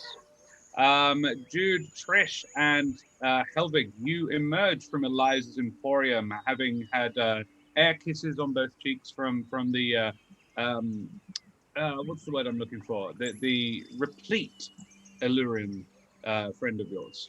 And she wishes you well, hopes you come back soon, and promises once again to acquire a muffin bag for Jude. As you emerge, outside her shop is just off a minor courtyard. There is perhaps a half dozen other shops around it as well. And standing in the center of this courtyard, with a small crowd gathered around him, actually, and they're just staring, is easily the strangest man any of you have ever seen. He is standing like a statue in the center of the courtyard, a fine blue cloak billowing around his shoulders in the breeze, his plate mail gleaming in the afternoon sun. He's well over 6 feet tall, his hands resting on the quillions of a huge greatsword. It's bigger than Jude by quite some margin. And it's standing point down on the flagstones. His face has a beak, similar to those of some coastal-dwelling gallus, more of a bill than a beak. And his hands and feet are clearly webbed in a similar manner. But here the resemblance ends. What you can see of his body is covered in a silky fur, and he has a broad, flat, hairless tail. His lips quirk as you emerge, but he waits for you to approach. Up to the stranger! Do I recognize the uniform? You don't recognize the uniform, but Jude, can you make me a history or nature, whichever is better? Of the three of you, Helvig could also make this, but Trish would not know. Both of So mine was are that history or nature? minuses. Good. Oh, Just I'm. going to do a nature check. Oh. Oh, Helvig, you know what this guy is. You've heard of this before. You've actually visited your village once. This is a platypus. They are a race of itinerant barbarians from far distant lands, but this one does not match the description you have heard of the others of his ilk. They tend to wear little to nothing beyond above the waist, and they tend to, they don't live in any one place. Their land is hot and dry. They are a semi-aquatic race. They spend an awful lot of time in the water. And you actually know to look for them. Just in his sort of the wrist behind his little finger on each hand is a spine. And it looks nasty. It's very sharp. But Jude, you do not recognize at all. it's a mythical creature. A No. little bit, yeah. Jude, that's he's a platypus. A platypus. Platypus. Platypon. Oh no. Okay, platypus. And you're only about 20 feet away from him. He can easily hear any conversation you have. Yeah. And he smiles at you, and the crowd sort of, there isn't anyone close to him, but they're all like, they part as much as necessary as he turns and looks at you and says, "G'day." Hello. What brings you over here to Alderheart, Mr. My names are not important, but Okay. you That's fine. you can call me the very extravagant goose, or the VEG if you prefer. I just go by Veg. Most of my mates just call me Veg. Oh, veggies. But, I was sent for you. And he points at Jude. What? I was sent for you, mate. The Amaranthines, they watch all of us. But your exploits have come to special note, Jude Littlefoot. What? Gaspard would have an oath from you, my friend. I am here to witness it. Oh. Okay. What? Gaspard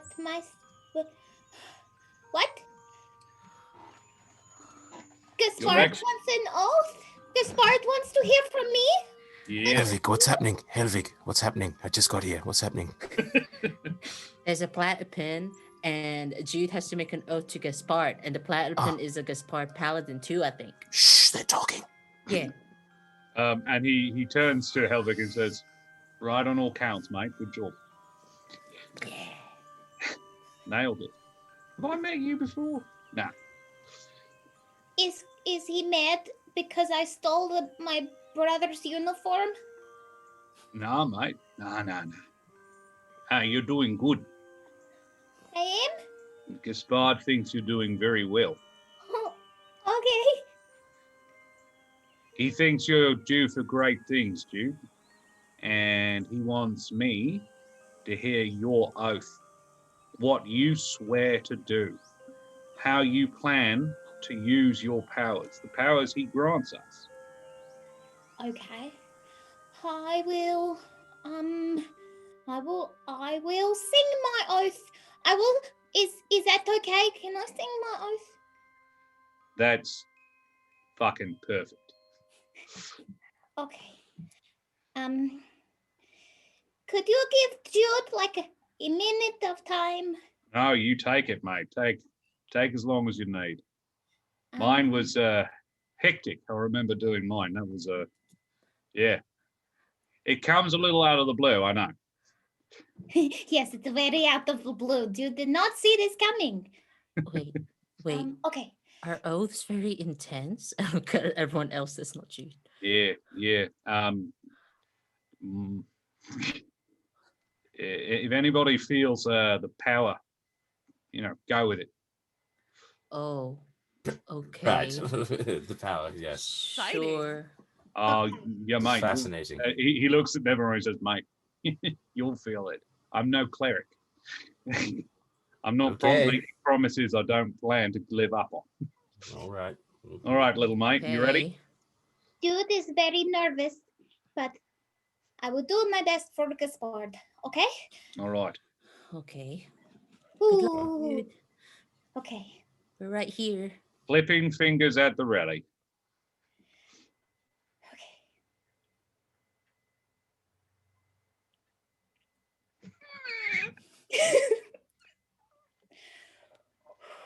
Got this, Jude. I've got to get the Yeah. nervous You got giggles this. out. You got this, Jude. You got this. Yes. Hey, no cheering, no cheering. Okay. It's very Shut up, serious. Helvig! Helvig, it's a very serious moment.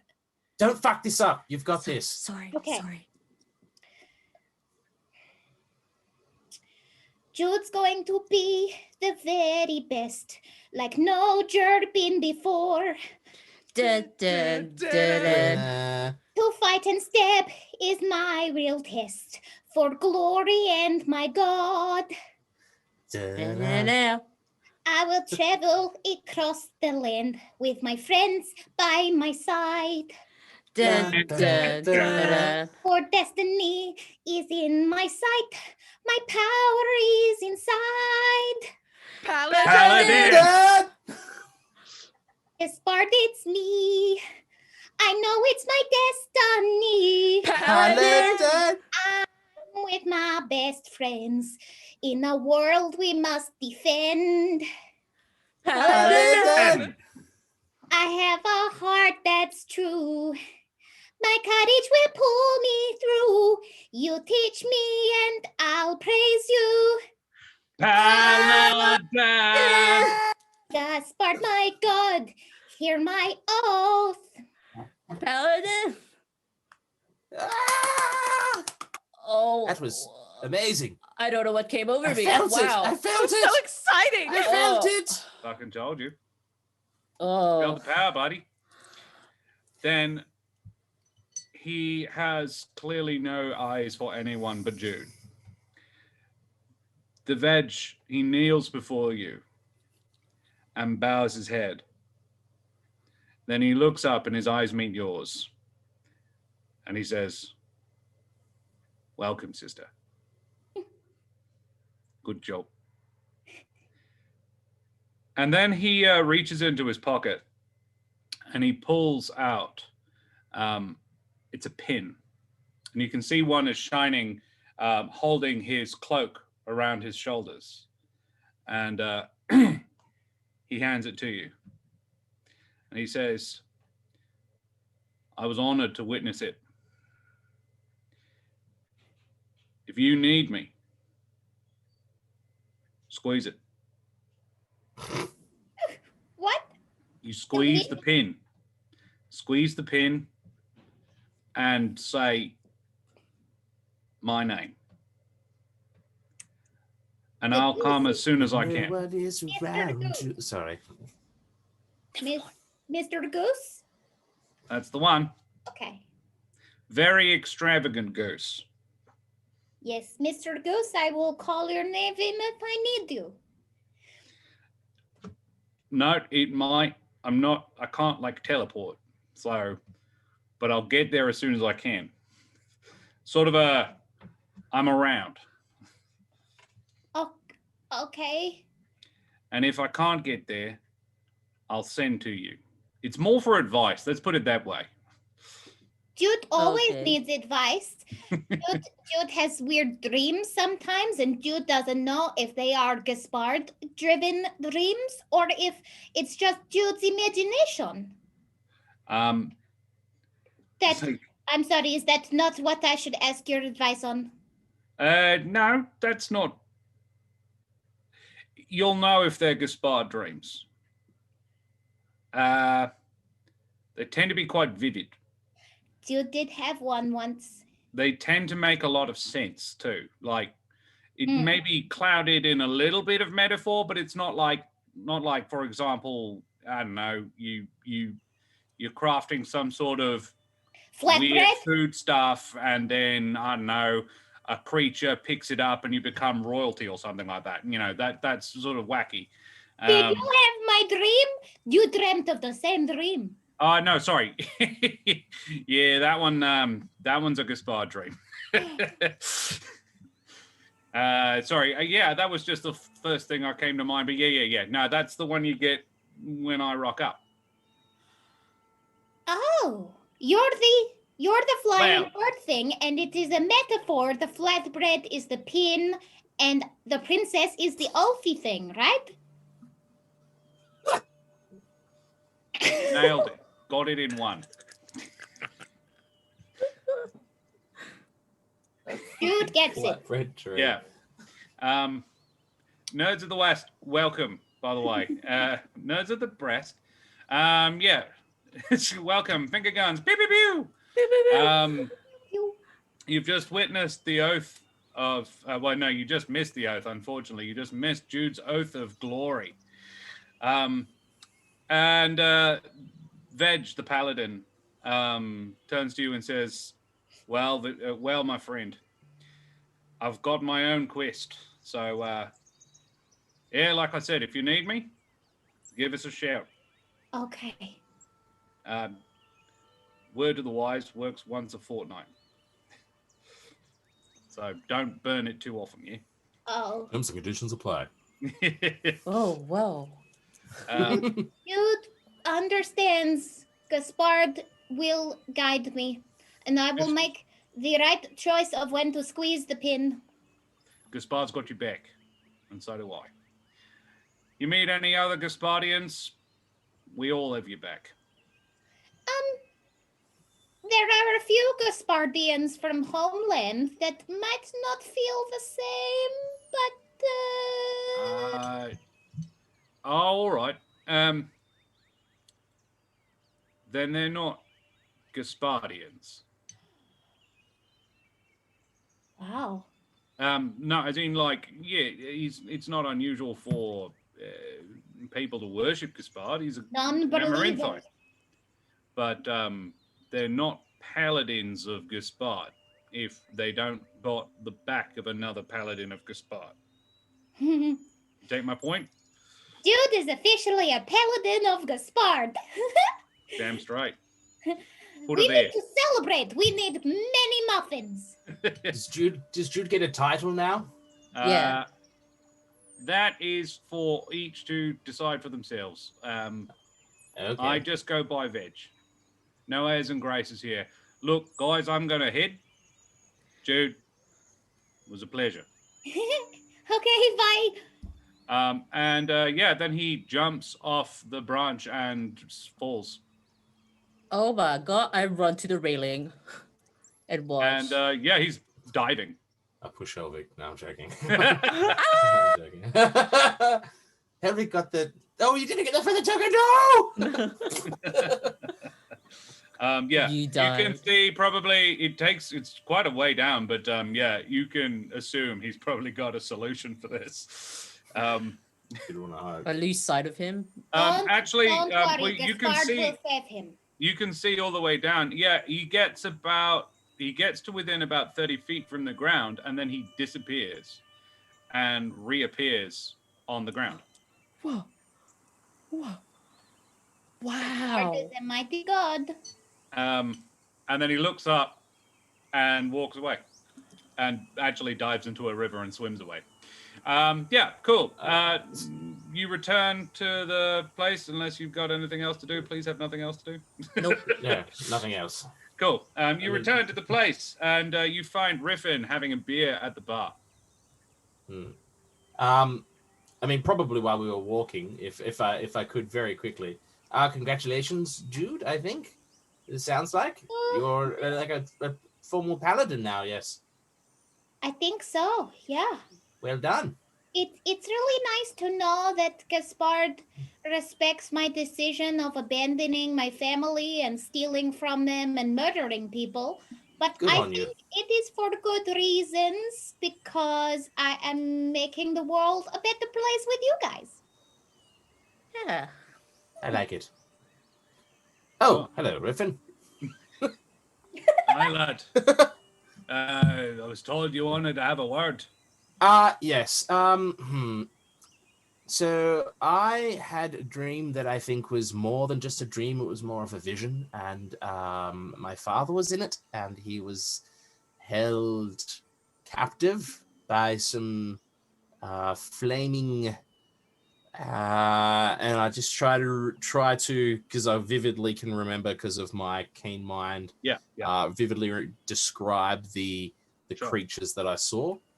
And he Sound said like for me not... elemental. I beg your pardon? Say it Sound again? like elementals. Elementals. Well, sounds like my father's gotten potentially in trouble with some elementals. Any thoughts at all? He told me not to come for him. And I'm saying this in front of everybody as well. Yeah, sure. I'd like everybody to be there, so they're all here. No. And he's like, he looks at the group and he says, "Aye, that's it's a wee bit troubling, isn't it?" I mean, well, your dad and I, we've tangled with elementals now and again, but the thing is, most of them aren't bright. Well, you're not smart. You can. They mentioned that the leader, the one in charge. So I'm assuming there must be somebody that's governing them or but that's be dictating it. their Then moves. they'd be controlled. You normally, I'm no spellcaster. I'm no wizard, but my experience, most of them they are summoned by a master, and then they're controlled. Look, it was a dream. Yeah. I confess it was a dream. However, there seems to be an awful lot of, at least with my friends, my close friends here, a lot of dreams seem to be coming true, and I don't know. I'm kind of putting a little bit What other dreams more have on come it. true? Jude found a group of friends to murder with in the name of Gaspard. Oh no. Well, if that pen says anything, that's because that was a dream given to you by Gaspard. You noticed? Congratulations. Was Thank that you. today? Yes. Jude sang a song and everything. It's very Aye. official. I know the song. You do? I've seen You it. do? Oh. I don't know it. I can't sing it all, but I know the tune. Do, do, do, do, do, do, do, do, do, do, do, do, do. Aladdin. Jude never Yes, well, you're pretty Oh close. wow. Wow. I've sung that bit of the song myself. A friend of mine, he got ordained. It's so weird. Like you feel it's just Yeah, overwhelmed. you get the power, right? Yeah, it's good. Yeah. It's great. I fucking love that. That's beautiful. Yeah, congratulations. Well done. Any other dreams? So, Nevermore, your dad, he does know the sending spell. He does he? Yeah. So potentially that. Why would he come to me in a dream like that? So maybe it wasn't. What do I know of the sending spell? What do I know of the sending spell? Does that dream that I had seem anything that a sending spell could have been done? You would know how a sending spell works. You can't cast it. You don't have the power to cast it. Yeah. You do know how it works. Your Yeah. education is pretty thorough in matters of magic. You know Yeah. the details of the function of a lot of spells that you don't actually have the power to cast. Yeah, so I'll find out what it is. He says, that being said, you want my 2 cents on it, lad? That's a trap right there. So it seems. I mean, what would be the best way to guarantee that you would come and do something To tell me not to do it. and put your father's life at risk? Hmm. Those two combined, yeah, what a great way to guarantee you do that. All right. Thank you, Riffin. I appreciate your sound advice. If you do hear from my father and he is okay, can you please find some way to potentially tell him to send me a spell, the sending spell? Thank you. I shall. And thank you for not killing everybody the other night as well. Oh, lad.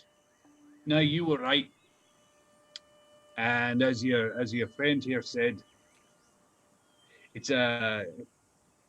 it gets too routine, too used to it. And as your friend Helvig here said, I need to adjust my thinking. Too long, see you again. Yeah, it's good to see you too, lad. And he gives you a bear hug. Yeah, I'll give him a hug back. This guy was around more than once in your childhood. Like, I'm not saying you've spent weeks of life with him, but definitely days, and you've shared some moments. He's not Uncle Riffin, but he's definitely sort of he's your dad's friend. Yeah. Riffin. And he says, "Well, if you don't mind, like, if that is that all you wanted to That's talk all. about." Unless well, you can make a spa appear, then yes, that is all. Wait. So you on that note, you're heading north. The Older Heart Council gave you a map. Sorry, I forgot to tell you. They gave you they've interrogated the prisoners. The prisoners have told them pretty much how to get to the crest. You're heading due north until you basically get to a mountain range, at which point it's one of the mountains, and they've told you which one. Sweet. He says, word on the street is that you're the ones dealing with the bandit problem. Couldn't be in safer hands, lad. Could not be in safer hands. But you're heading north, I believe, pretty much due north from the city. I happen to know that if you make a slight detour, no more than an hour's walk, you head due north from the city gates, maybe 4 hours. Then you turn left and head due, east. Heading left. You're going west. Sorry, yeah. West, You west, head, yes. you head west for another 45 minutes or maybe an hour. I've got shorter legs than you. You get to a very picturesque spot. Hot springs. I don't know if that would tickle that particular itch. It Well, I think so. It would, yes. But we have a very fancy spa that we're going to in. Nope, we don't. It's It's not here true. anymore. Well, we do. It's We found a gone. place. Nevermore, you didn't listen to us. We found a place that we're going to. It's in the trees. Oh, okay, yeah, I definitely wouldn't have the name of Chill Out Sequestry, would it? No, that would just be. It was Chill Sequestry. Yeah, I just So you literally went found there it. and it's That's closed great. down. And it's closed down, yes. It's Oh. boarded up. It's closed down. What? And I was quite irate and I was swearing. And then I saw you guys. And then that's when I appeared. Well, the good news is that we have hot springies. Also, I have like 37 gold and 5 silver for each of you. What? How? Hmm. Whoa. Griffin is still there. Oh, goodbye, Riffin. You can go now. Thank you. He's like, take care, lads and lasses. Farewell. Enjoy Bye, your Riffin. party. Yeah. And he leaves. Nevermore, look at my new bag. Whoa! Hey, okay, here we go. I'll take my bag off. Tips out all the detritus. Oh, the Get your shit out of my bag, please. Did you also look after my coins? Because I had a lot of coins that I was giving you over the last. I was going to say long ago. It hasn't been very long that we've been together, but very quickly I learned that you would just put things in my bag regardless of what I did, so I just don't touch it. Usually it's covered in grease and sticky muffin, and I don't Oh. like that. So All the your money is still there. probably at the bottom of the bag, smushed up with muffins. Okay. I dig everything out and the muffins, and I sorted from height order, like size order, the big muffins on top, and it's separated, sweet on one side, savory on the other, and coins in the middle. Okay. Ugh. There's Press actually a it, you small just take my pouch bag. on the side, like Just there's a- press digitating my bag. and you can put the Uh, coins in the side pouch if that helps. It was Cool. 37 gold. 37 5 gold, silver. 5 silver. Yeah. Yeah. And that's that. Sure. And you presumably rest that evening, and then you've fed another fancy meal by Fancy, and fancy things happen to you, and then you go. You said you were leaving the day after tomorrow, but as there's no spa, maybe you're leaving today, perhaps. Yeah. I mean, we could sleep the evening over at the spa. Yeah.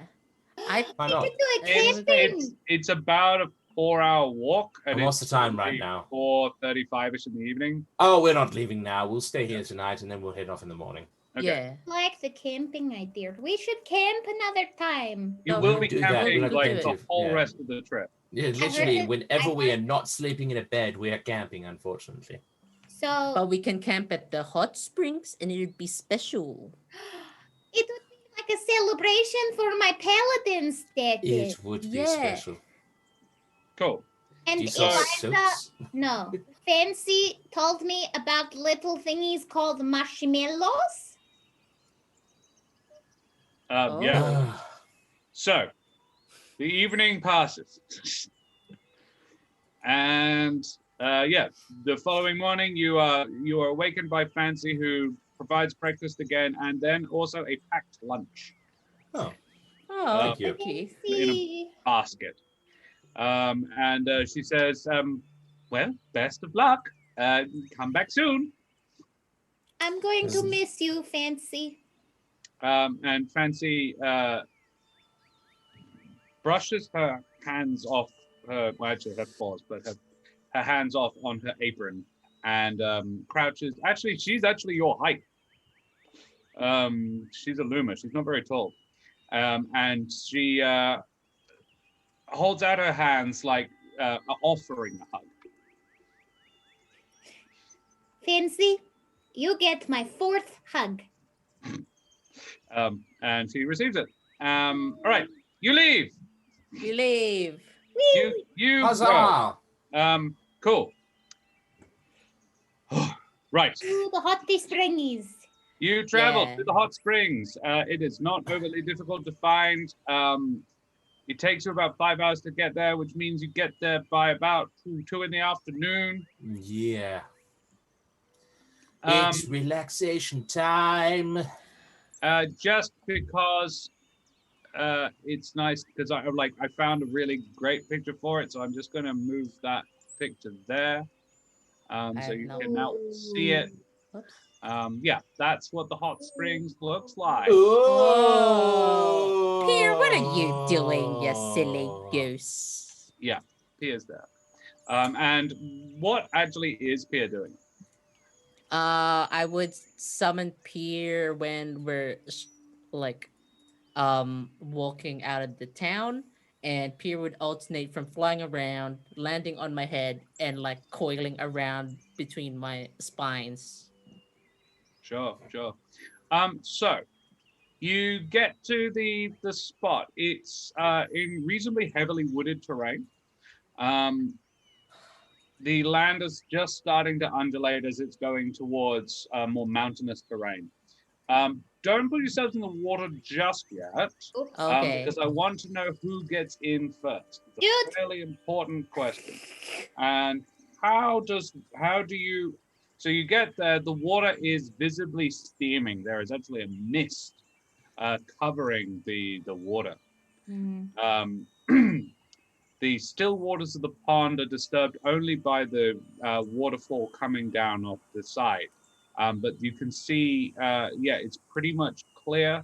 The water is crystal clear, but there is a thick layer of sort of low-lying mist, which obviously comes from the water being quite warm. It's a relatively cool day. It's actually unusually cool for this time of year, given the the problems that Grove has been causing recently. It's generally warmer at the moment in the forest, but it's unusually cool right now. You are a little bit higher in elevation. You're into the foothills of the mountains, but there is a mist lying across the top of the pond, and I missed it. sorry, It's fine. you almost missed it. Yes. Yes. Yeah. Dude would like to dip a toe into Good. the water. Because last time Jude went swimming, a toad ate her. Yeah, let's She's not have learning. Dude, you're roll me a con save. Oh no. Oh. Gone. Save. Yeah. It's boiling hot.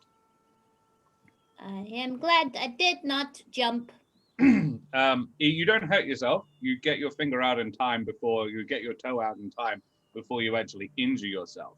But it is boiling hot. It's odd that the water isn't actively boiling. Because it is, you can easily determine it would be a very good tea if you put some leaves in it. You can make out in the mist swirling around you the form of a quartet of ghostly shapes. Oh, we're dead.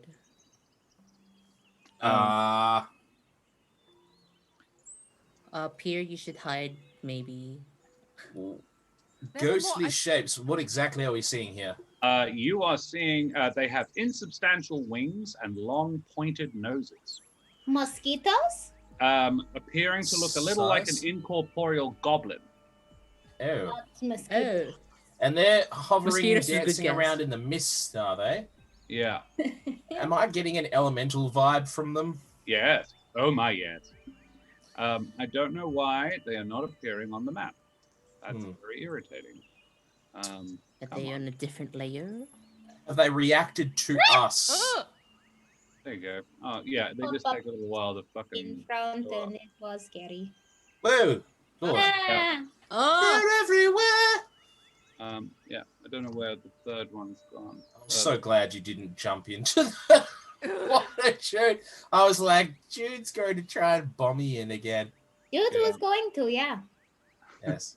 There it is. Okay. Man, Yeah, it's 5 they of are. them. Sorry, I'm just getting them to where they actually are. Yeah, they're all sort of twisting and swirling around you, very much like the mist that they seem to be. The mist is also quite warm. As soon as Jude puts her toe in the water and reacts to it, and then shares the information about the temperature of the water, they swirl around you. It's hard to tell if it's aggressive or not. Hello. Hello? One of them, Jude, this one over here, swoops in quite close to your face, and you can feel a wash of extremely warm air, almost blisteringly hot air, swoosh past your face. I think it farted on me. And you hear a cackle of laughter as it moves to there. Yeah. We don't mean any harm. We just wanted to go for a swim. Is that okay? These two, Nevermore, sort of swoop into you, and they sort of, swoop around you like they're looking you up and down, analyzing what you are, trying to figure out. They don't appear to react to what you say, though. Can we make an offering of some sort to use the water? We've traveled quite far and we're really looking forward to a spa day. What sort of offering would you make? They don't appear to react to your words at all. Jude would like to dance. I'll let Nevermore make it first because Can I make an Arcana check or some sort of check to determine what kind of offering these creatures, elemental creatures, would like? Make make an Arcana check. Okay. Oh, please. That is an 18.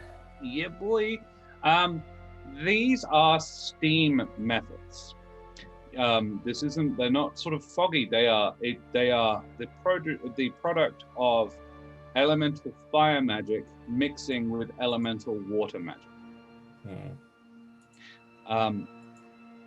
You would know them to be low-level elementals, not sentient at all. They are playful, but they are often bound, if not to a person, then to a place. They are rarely, unless ordered to, or that unless it is their purpose, they don't tend to be aggressive, but ones that sort of appear naturally can be defensive of an area. Jude, I'm pretty certain you need to dance for them. Dance for them, Jude. Jude would like to dance the dance of the mist. Very well. No, Helvig, the dance of the steam. Helvig, you raised a finger. Do you have a point? Oh, my question was just out of character. Can they also make the surroundings hotter by existing? Okay. Yeah. Dance of the mist. I am. Oh, I immediately I get ready to give Jude the light show particles. Sure. In what manner of light show particles? I only know. Wait, I know light, don't I? Yeah. I'll prestidigitate some sparkles behind as well. Oh, I make Pier hold a stone. And using my connection with Pier, I cast light on the stone so it changes color, spotlight style. Okay, so the spotlight is going to be sort of orbiting Jude. Yep. As Jude does this dance. Trish, do you have anything to add at all, or you? These magic I'm weirdos, just I don't get laughing it. at I'm Josh. just gonna watch. Josh is just like, what the f is happening? Anyway. Or fight and kill them, and they'll bugger off. Yes, true. No, it's not who you are, and I wouldn't want you any other way. Jude, roll me a performance check with advantage. Yes. Jude would like to also mention that her plan is similar to that of the candle bets. Sure. No, I You've got a assume nat 20 there as well, and a reroll as well. I do? you The do. booster. Oh no. I adore the idea of using a nat 20 to. Yes. Jude would like to use the net 20 to perform the dance of the mist and steam. Get away.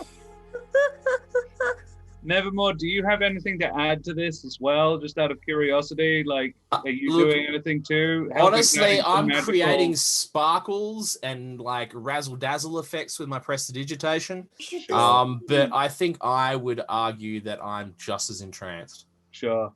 Jude, please describe what the dance of the steam and mist looks like. So, You did this, not me. You did this. You're not allowed to be like, oh, Jude is ready.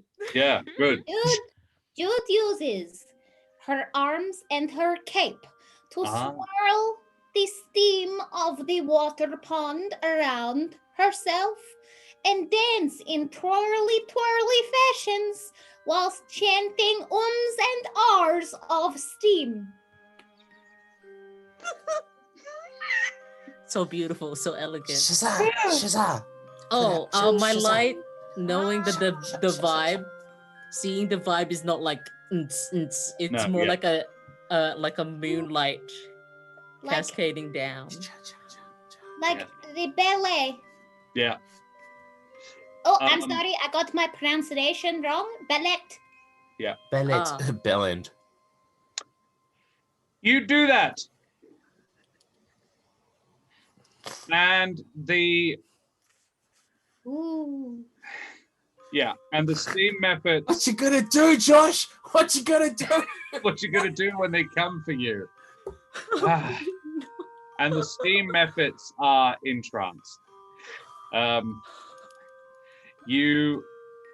I have such a clear mental image of this entire business.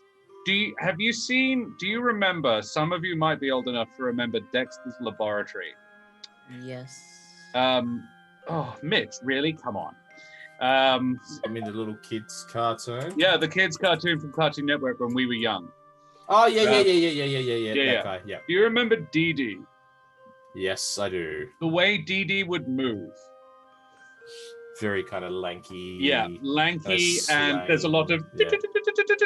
on the Yeah. tippy toes. She always wore ballet flats. That is the way I'm imagining Jude's movements. It's wonderful. It's delightful. They are swirling around Jude like a warm tornado. Oh no. Jude, can I get a second con save, please? Yes.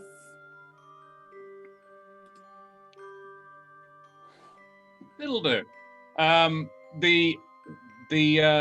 The mist that you are swirling up with your cape and your movements is only made more disturbed by the steam methods writhing around you, their sinuous forms whipping your cloak around you.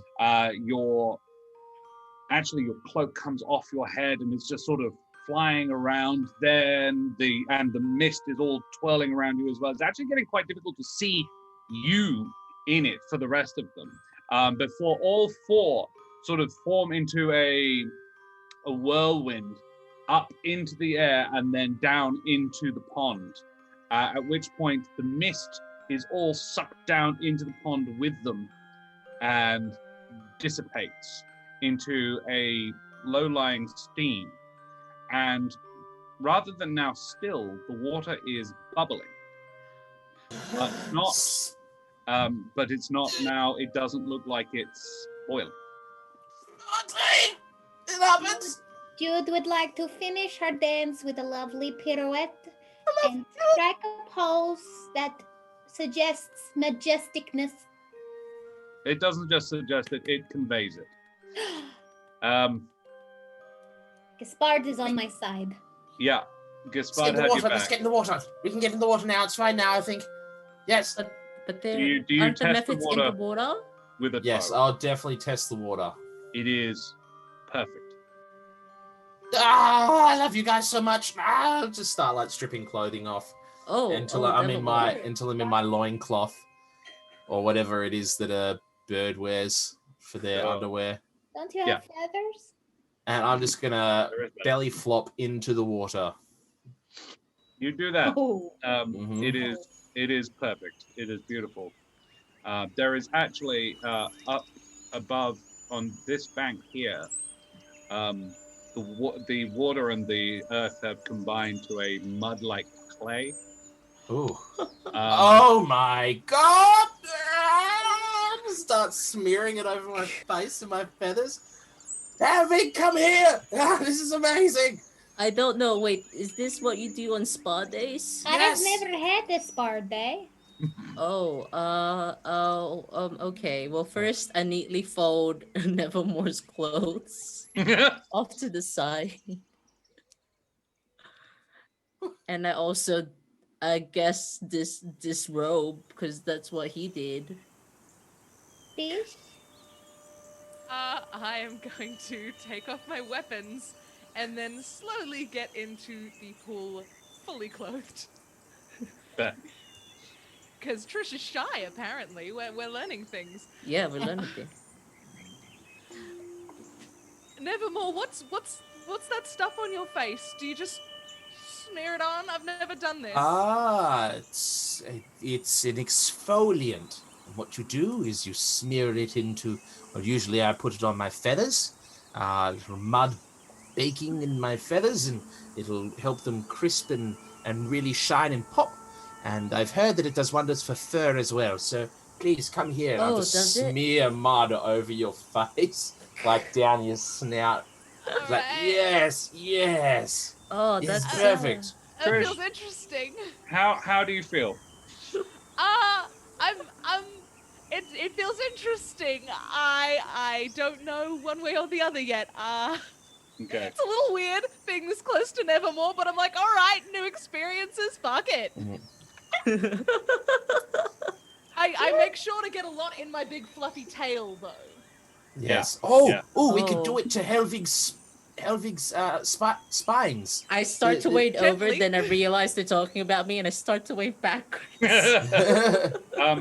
It probably wouldn't work on the metal spines, but the rest of it might. Jude, how do you approach this business?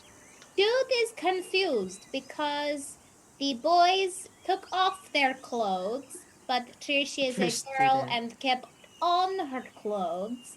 And Jude does not understand culture, so Jude will also take off her clothes because she is pretending to be boy.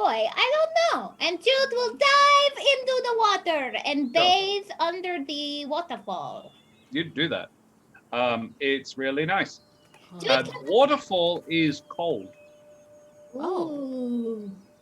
Jude likes it. You would be able to easily determine this is a hot spring. This is literally the heat bubbling. bubbles up.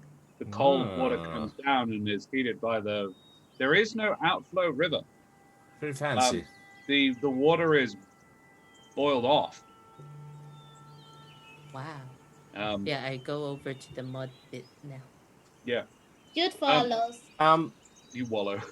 Everybody, how are we going to handle this whole bandit thing? What's the plan? Uh, Jude Are we is like very good going at to infiltrate or what? No. I mean, if we're gonna be peaceful about it, then we shouldn't, right? No, I agree. I don't think we should try and infiltrate, especially since, well, Trish, they'll know who you are, and they'll almost certainly know who all of us are by this point in time, especially if that dagger in the wall above your head was any indication. Yeah. Was it them? Do you think it was them? Who else would it be? You're muted. Trish? Well, on the one hand, they are the group we've pissed off the most, but it was a very expensive dagger, and I don't know the bandits to be that wasteful. Nor are they that rich. It could be my father. Are you rich? Why would it be your father? Well, he's like a general of an army, and he has weapons and such. Yeah, but But if he's a general of an army, I wouldn't think he'd be that opposed to us killing bandits. And they called us murderers. Do you think he would feel that way, Jude? I don't know. I've never spoken to my father, so Plus, I mean, if you ran away, it sounds like your father would just grab you and drag you back. So, yeah, not like threaten. not be like, oh, I'm going to leave a message and be all kind of mysterious like. Sounds like if they wanted you, they'd just grab you. that is Yeah. true. If we could just get to Benna, because I think she's honest. And she wrote that note, and it was not the note I got, the note that the council showed us. And she said, violence will be met in kind. But if we're not violent, I don't think she'll be violent towards us. I think if we can just get to Benna, maybe we have a chance of negotiating. Well, Trish, that's well and good and all, but we know that, like, if Benna might be nice, the people working for Benna might not be. So it's Benes. Benes Seradin. You're right. Jude has a separate mission in the bandit camp. Jude You would what? like to find Emma's or Sarah's or Gemma's family. Sally and Rufus Carpenter. Yeah, Emma's parents. All right. yeah.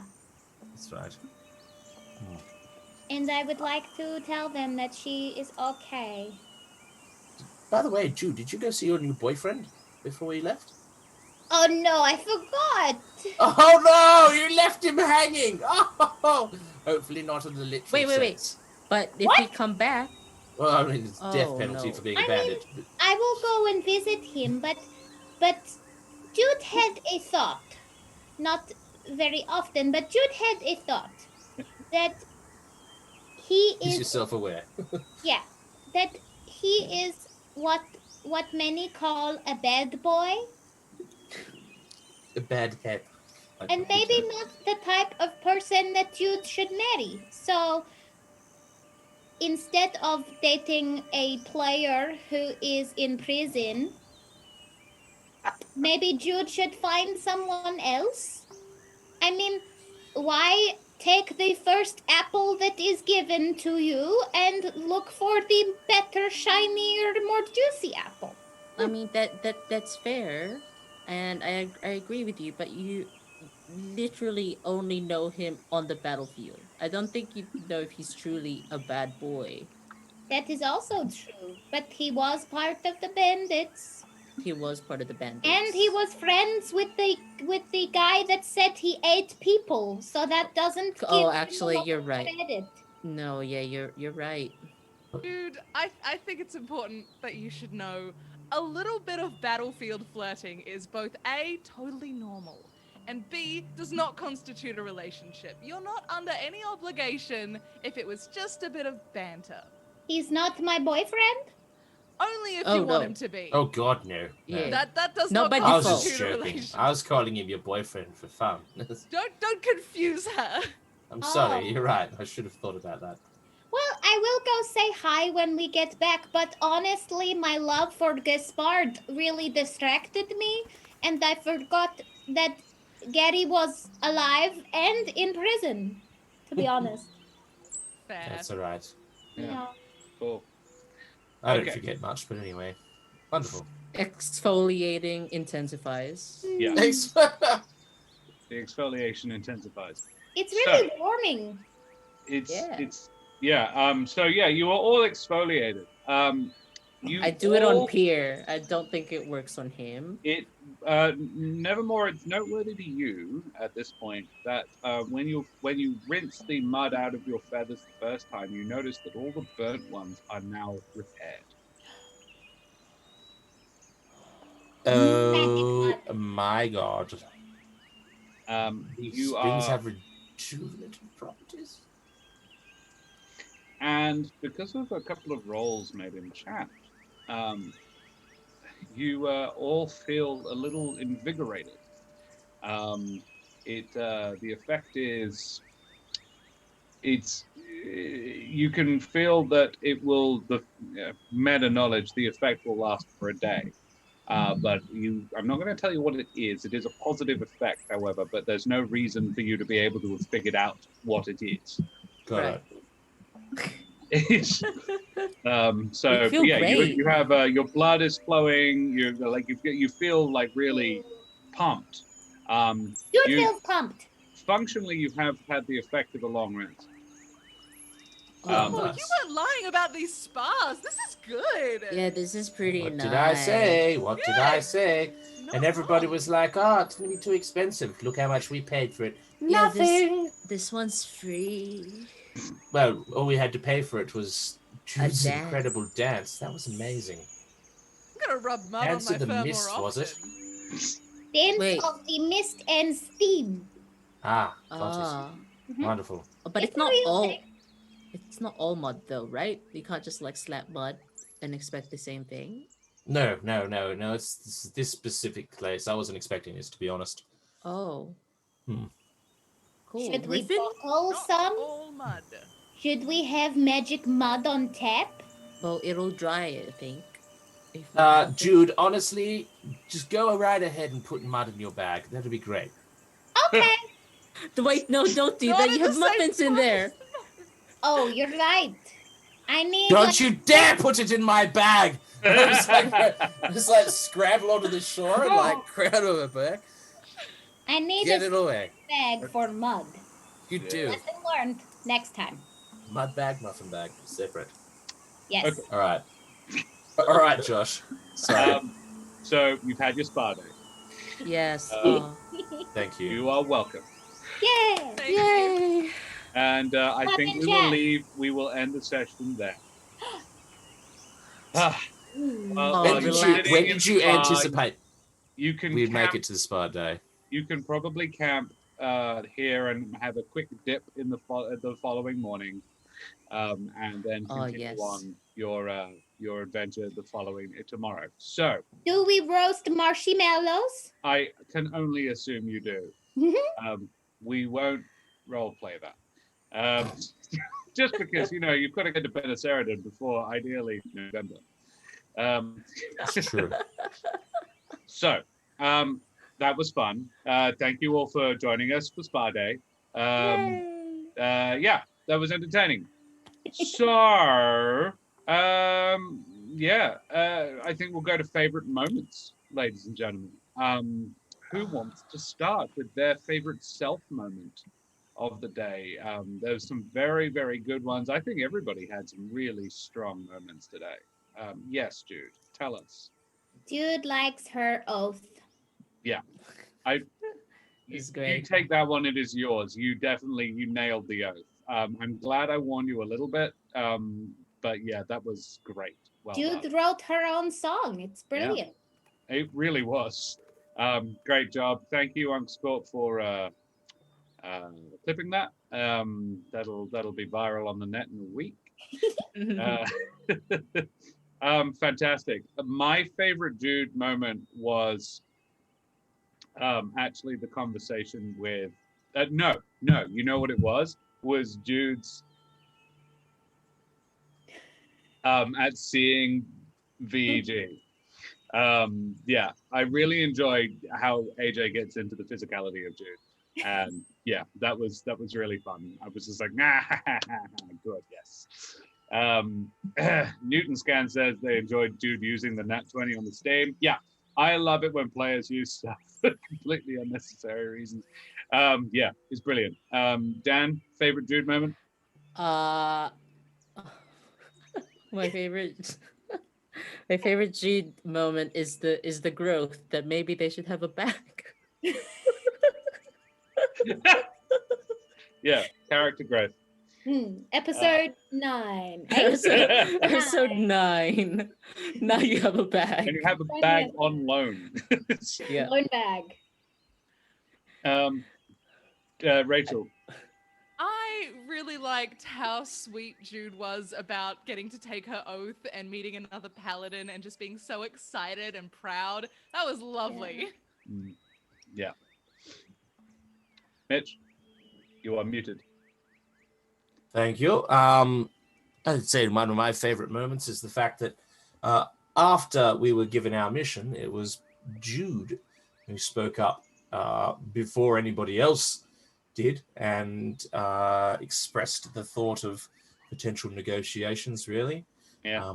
That it didn't even need to all turn to blood. And I think that's just a sign of who Jude is. Yeah. What Jude stands for. Yeah. Jude will kill you if it's necessary, but she will definitely think twice about it. Yeah. Moose 22171. I was hoping Jude would either moonwalk or the Michael Jackson Thriller dance. Shanahos, Jude being fascinated by the muffin bag. Yeah, that was fun. There was a lot of good Jude moments today. Well done, AJ. I thought that was lovely. Thank you. All right, who wants to go next? Don't all rush at once. Go, Helvig, go. Go on then. Oh, Go on then, no. Dan. Dan, favorite Helvig moment. I think my favorite Helvig moment is being locked in place because you have a sleeping pet on you and you can't move now because there's a pet on you and you're like, I guess Pet that this is all I tormented have. you in your dream. He's so cute, and I'm like, I love you. I've only met you for 3 seconds, and I'm just gonna sit here. I guess this is where I belong. Draco's Wizard also said the tail pillow moment. Yeah, lovely. Newton Scan, Helvig, the dream, and the sleeping pet for sure. Yeah.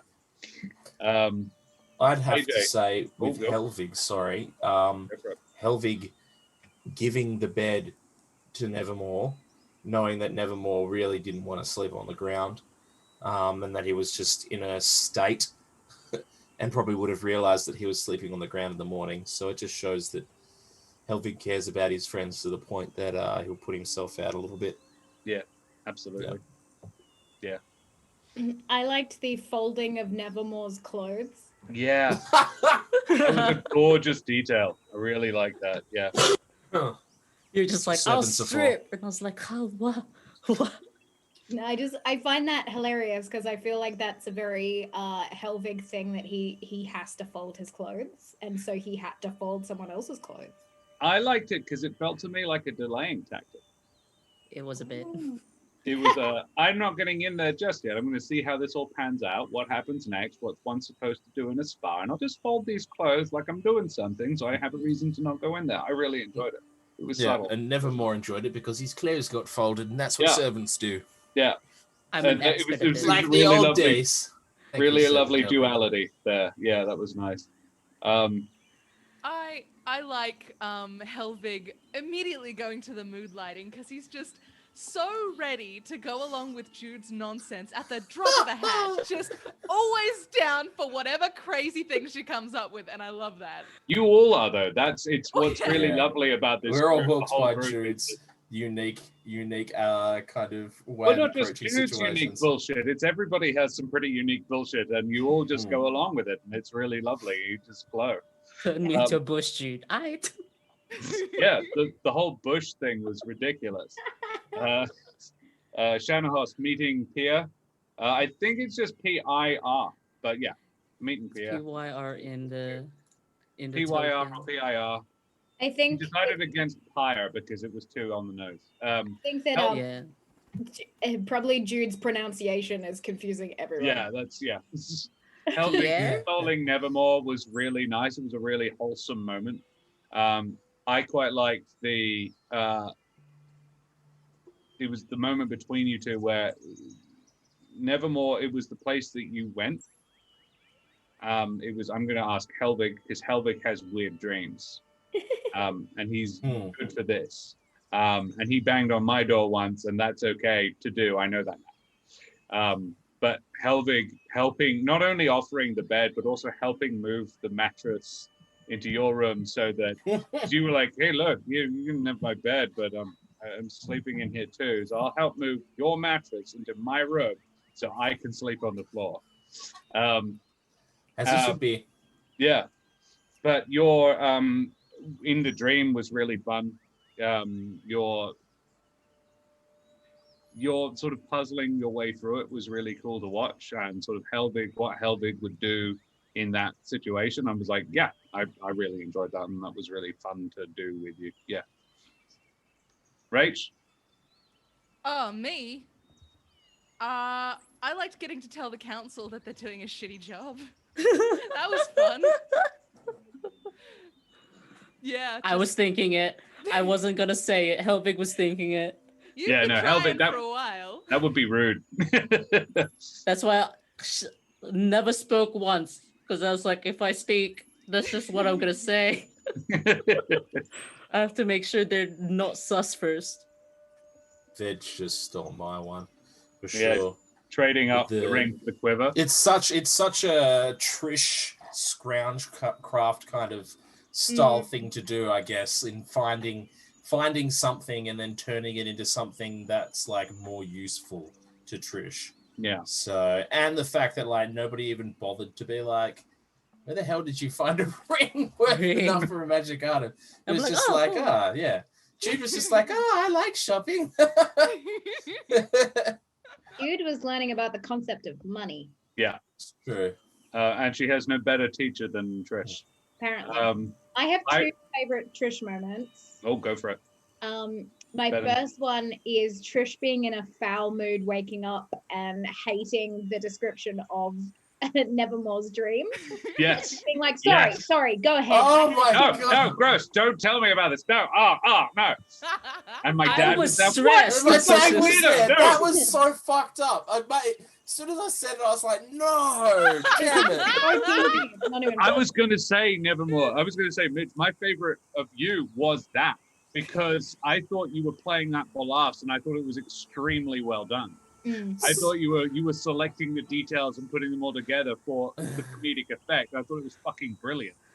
And it was played so well, and then everybody else played along with it, and Rachel's response to it was fucking gorgeous. As soon as you made it weird, I was like, fuck, it is weird. Damn it. I'm telling it weird. I'm telling it wrong. It doesn't sound. Just Helvig's like, no, you guys should definitely listen to him. I'm just like, I was like, no. there's no Oh, escaping. I have to be the one to be like, no. No, Father never had a rule about not starting stories with coitus.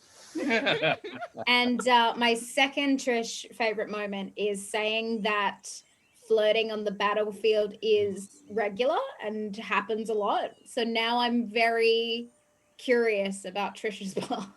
I want to know more about this, Trish.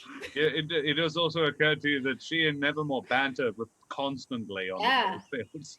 I There's know. a lot of tension between the two of them. Jude is thoroughly confused. Yeah, good. Very funny. My favorite Trish moment was the Too waking poor. up to the knife. Sorry. What? I just said that Trish was too poor for me. That's all. Yeah, it was waking up to the knife. And the... Okay, I'm just going to wake up Jude.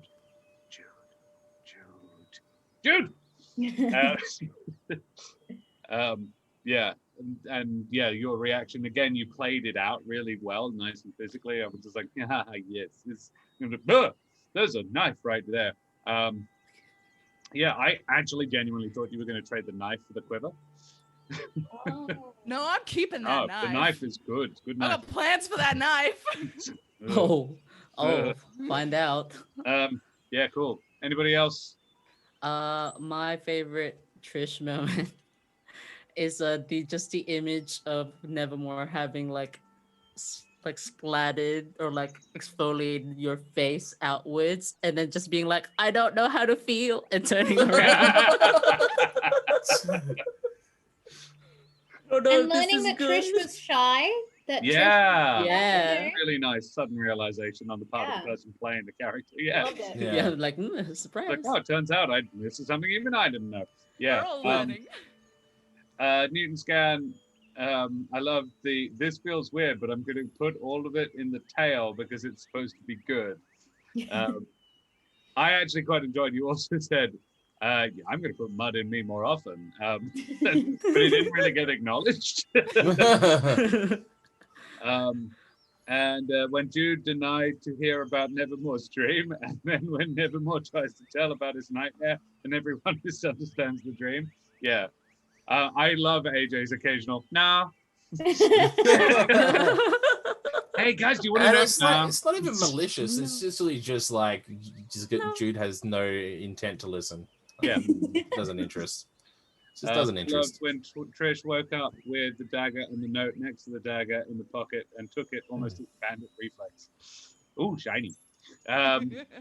Yeah. Right. We haven't had Nevermore's. I've said my favorite Nevermore. I thought his that the description of the dream and the cock up of it. There was a cock up cascade. Cascade was lovely. I just found it interesting that Nevermore's instinctual response when his father was in danger was to still care deeply for his father, and to shout out for him, even though he's learned these things about his dad. He still knows his dad treated him in a good way, and so despite what he may have learned about his dad, when that happened, his instinctual response was to be like, "Father," and to look out for him. So I think that just says something about the core of Nevermore. That he does care about the people that do care about him. Yeah. Veg says, I immediately go into vigorous coitus. Yes. It was almost the first line of the fucking show. Yeah. It was, and I just remember AJ's face just being like, Oh no. "What the fuck's happening? Where'd this Went session there go?" so quickly. Yeah. Everyone was thinking it, Josh. You started. I was with genuinely Jude trying to Quinn get through it screening him. before he had the opportunity to escalate it. I was genuinely trying to get it to the bit where it's not sexy anymore. You were just They like, "What do you shackled do?" him And to I'm the like, bed. "Coitus." Yeah. They cleaned him and then shackled him to the bed. You're Yeah, telling yeah. me And then the all world that turned was 90 over degrees and he was all of a sudden there was fire and death. That was it was all good. Other people, what do we think? My favorite Nevermore moment has to come down to like not being said that he's there for the oath ceremony and just rocking up and being like, Helvig, what's happening? And when he explains it, being like, shush, it's a moment. I'm I was going like, to be here for this. What? I'm explaining it. What? It was so good. Poor Helvig. Every single time, it's like Helvig's trying to console me. I'm like, "Shut up now. We're trying to sleep." But I still have your back because I'm a good friend. You do, my boy. The boys. Boys. Boys. That has become part of my nomenclature. I say it all the time now when I'm not like, I'm just like, the boys. The boys. The boys. Sorry, Rachel. I really liked how excited Nevermore was for the spa day when we actually got to have it. He was just so happy, and you don't get to see him be goofy very often, so it was fun to see him be like, yay! It was On the good. flip side of that, Newton scat. I abuse some Yeah. elderly people. Yeah. When he found the spa was closed, showing that he just cannot handle setbacks as well. That was good. Just like them trying to explain to me where the person are going, "Shut up! There's no spa." Just storm off. Yeah. Needing a nighttime buddy. Oh, yeah. Yeah. He did need a nighttime buddy, though. He had a bad dream. He wanted his friend. Needs a tail to cuddle. You had a nap? You need one. God. Yeah, Dan? my favorite, just Nevermore, I wouldn't say moment, is just like how animated he is today. And like how like it just feels like he's more comfortable with the party and like going to Helvig, and he was like shaking. His very vulnerable moment for him, but he didn't like decide to keep it. His immediate thing was like a knock on Helvig's door, and like him just yelling out into the world, the spa is closed, despite being like such an extravagant display. You would probably think that Nevermore would not do that, but he did. Heightened emotions. That's what I can say. Yeah. But yeah, I just love how it seems like he's like Oh, trusted Jude's. as Yeah. nothing. Yeah. Valentine. That was it was solid. The song was solid. Yeah, cool. All right. Well, thank you No everyone. DM Josh! moment. You can't wriggle out of it, Josh. My favorite moment. I really loved being forced to jump between so many fucking accents. And it's entirely my own fault. Because I wrote down a lot of them and I decided that all of these people would have all of these different voices. I deliberately did script quite a bit of this, and I don't like to script stuff, but some of this had to be like that. It's all the information that needs to get out there, so I need to actually put it down. And yeah, I try not to do it, and I was occasionally forced to improvise when, for example, you asked to see Bennett's letter. I had to make Sorry. that shit up. I was like, no, she would have sent an ultimatum. Yep, no, get it, fuck it, let's do it. I was like, okay, now what would it have said?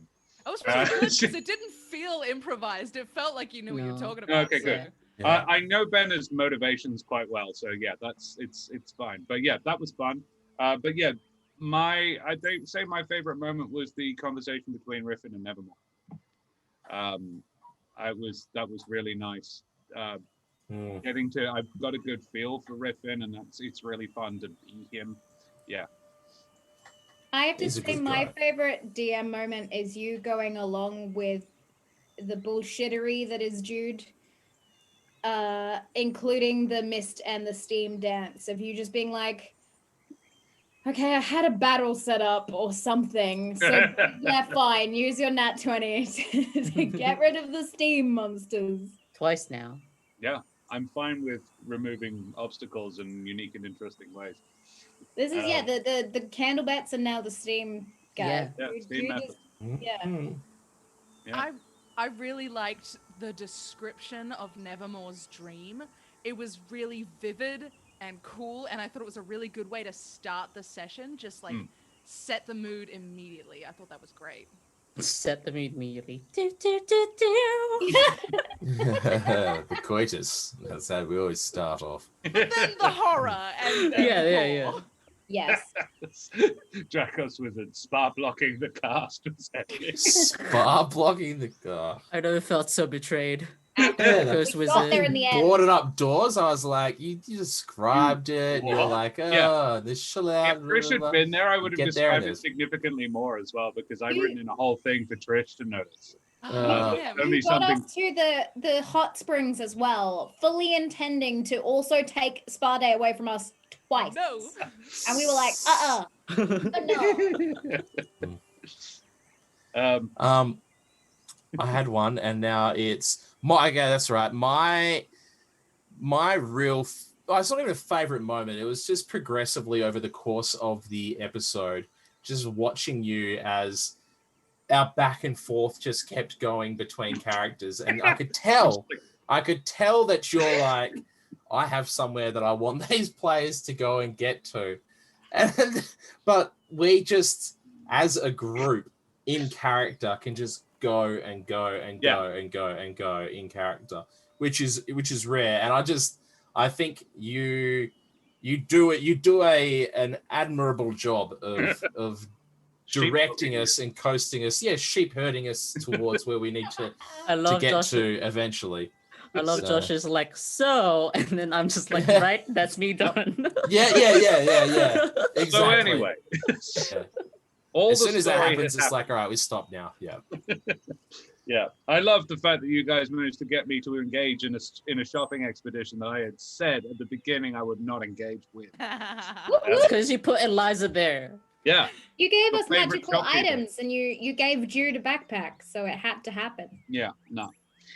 Newton Scan favorite DM starting the stream with a weird ass accent for no real reason. Yeah, the reason was I'd done like 45 minutes on Instagram as Riffin, but I was somewhere between my Josh the Pirate voice and my Riffin voice, which is very different things. Their favorite, honestly, the intro of the VEG. So those who didn't watch the table talks last week, I was asked what a platypus rather would be in the game. I then went and wrote the rules for a platypus. They're on Discord if you want to see them. And so the VEG, there are rules for the VEG up in the Discord. And yeah, I did ask Veg what the VEG is, because the VEG has been in the Eberron game as well, and probably more.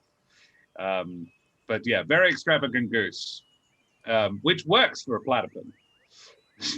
Extravagant goose. Mr. Goose. Yeah, Sounds that was fun. that was fun. So, has everybody subjected me to my things? And now we can. My favorite Josh moment is how I don't know, today you just seem to capture command the scene quite well, and I really felt so pressured, and I felt like a weight when I was we were in the council, and I could they were there telling us about stuff, and I was like, no, I have to be firm, and I was like, and I don't know, when you also focus on, well, for me at least, and I don't know if I don't want to speak to Mitch, but when we had our scenes, our dreams slash nightmares, that was also very focused, and it felt like I could just see it all. So yeah. I love a good dream sequence. I tried not to have too many. I genuinely considered giving all four of you one. But I'm glad I didn't, because I think it would have been too much. But yeah, thank you very much. It's very kind, and it's really nice to have that back and forth and discuss. So thank you guys so much for coming and watching our Humblewood games this evening. It's very nice to have you here. Thank you to the deck of many people who are writing the book on the Hit Point Press, who are the publishers. And then a massive, enormous thank you to producer Veg, whose music was once again on point. The music for the dancing. Oh, this is good. Yeah. Who else do I need to thank? We need to thank Grappi for the artwork. She did an amazing job. And hang around for next. Hang around. You'll be waiting a while. But on Thursday, other things are happening. So I shall let the players and say goodbye to you. Once again, well done, Meji, for getting the thing. I forget. Yeah, partner. That's epic. Well done, Meji. Hmm. So, Dan, we should begin as we started. Tell us about yourself. I am Dan, also known D-Rap in chat. If you've seen me and you here and was like, who's that guy? That's me. I'm not really that big on social media, but these guys are, and you should follow them. Also, you can come and hang out on Roll for Damage's Discord. I chill there, and there are good, wholesome vibes. Speaking of, if any lurkers out there got you, I'm glad that you're also just chilling and listening to us, having fun, stressing out about spa. And I hope that we get to see you next week for post-spa stress. And maybe I won't murder anyone. Yeah. Buzz around. Maybe. Oh, well, come on, guys, back me up. Guys, please. guys, believe me. I do not stand behind you. We've already established that. Nobody stands behind you. Yeah. To the side of. Backing you up. Yeah. Yes. In quick answer to Burning More, all of the places Veg is suggesting, yes. Alternatively, I know that the Dreaded GM runs a game for the players in chat control the characters. So you could check out the Dreaded GM on a friend of ours' Twitch channel, the Dreaded GM. He does that if you're wanting to play online and you can't get to a store. Next, let us talk to Rachel. Tell us about yourself, Rachel. Hello, my name's Rachel Fukar, and you can follow me on Twitter and Instagram at Rachel Fukar if you want to do that. You can also I have a podcast called A Beginner's Guide to the Occult. It's about a supernatural investigator who is really, really bad at it, and it's fun, so you should check it out. That it is, and yes, you should. Mitch, take it away. Who are you and what do you do? So this evening I was Nevermore, but no longer Nevermore. I am Big Viking Mitch, and I no longer stream on Twitch, but I do spend a bit of time on Twitter doing some shit posting at Big Viking Mitch, and drop all these lovely people follows, jump on all the social medias, and I just really enjoy this experience with these people. So thank you. And last of all, AJ, tell us a little bit about yourself and face. Hi. Tell us about your face, and the rest of you as well. Hi, I'm AJ Winters. You can find me on Instagram, where I keep you up to date with everything that I am doing, including Humblewood Monday nights and Thursday nights. I DM a little game called The Academy of Xandar, where 4 students have been sent to basically a reform school on a magical island and are slowly unraveling several mysteries that they seem to be at the center of. So that's becoming increasingly more interesting and dangerous as time goes on. So join us on Thursday for that one. Also, you can find me here on Roll for Damage because I do the socials. I'm the social media person. Oh, Jude came back for a second. Hi, Jude. Yeah. So you can. Hi. You can also check out, before we forget to mention, the Scales Above on Saturday, because I know Veg is going to talk about his own game. But on Saturday mornings, Perth time, 9:30 a.m., the Scales Above Nova's game that he DMs with a bunch of lovely people from Eastern Standard Times, different states and countries, but amazing group of people that play in a homebrew Tiamat game. So you can check that one out. Rise of Tiamat, but set in Nova's original Tariel homebrew world. So, really cool, with Agent Number 1 and Whistle While You Work, Wonders and Blunders crew, and of course, yes, Nova 1 back in the DM seat. It is good to see him back. We've got a bit of a special thing in the Xandars this week as well, don't we? Yes, we do. We have a special guest this week on the Academy of Xandar. Showgrill will be appearing as a character of some kind. I'm going to keep it super vague. Not telling who. I am not saying anything because you guys are going to come watch the episode to find out. Yeah, we will all be there. Uriel Valentine, welcome. Raise cups in chat for Uriel Valentine. I am Josh the Pirate. I was your humble DM this evening. It was lovely seeing you all here in chat. It was lovely to have you, to entertain you, to spar block the shit out of you. It was lovely and fun. I am a member of the podcast There Be Dragons. You can find us at TB Dragons Cast on Twitter, on Instagram, I think, and also the therebedragons.com or something like that. Let's actually just check that. It'll all come up in the thing. Veg will do it. There you are, therebedragonscast.com. Boom. Yeah, I was almost right.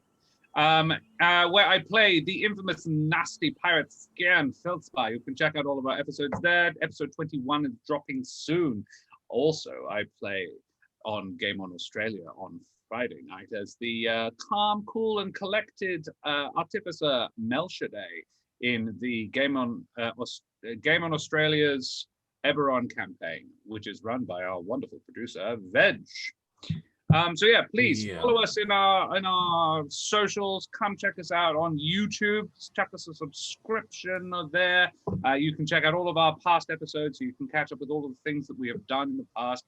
And it would be lovely to see you continuing to come along and join us for these wonderful adventures we are having together. So, ladies and gentlemen, thank you so much. And now let us throw it over to producer Veg for a raid. Yeah, thank you so much, individuals. Gaspard? Yes, it is me. Gwilly? And I should do it in the Veg voice, shouldn't I? Hey, yeah. Yeah, that's right. Is Gaspard Australian? Yes. Indeed. Cannon. Look, core blimey, right? He is fair dinkum Aussie. Look, Sure. I'm not gonna skip the boot here. I didn't come here to fuck spiders, so we love you lots. I can't keep this up if I'm gonna do a real. We love you lots, and we like to chuck the love that we have here from our channel into another in the format of a raid. So if you would like to join us for that, please do come along. Tonight, we're going to be raiding a good friend of ours, Townie, who is currently playing some Genshin Impact. So come along for some waifu content that you need. That is a hard word to say in an Australian accent. Yeah, it is. A waifu. Waifu? Waifu? Waifu. Isn't that what we have shit on here in Yes. Australia? No, yeah, shit Wi-Fi, isn't it? Yeah. Shit Wi-Fi. Yeah. You and me, Nevermore. You and me, mate. Yeah, mate. At least not the Star Wars, Star Trek booth. Oh, yes. yeah. Do come along and join us for our next stream on Thursday, where we have our special guest Shro Grill. And we will we'll say goodbye now. Goodbye now. So long, Beam me up, farewell. Yoda.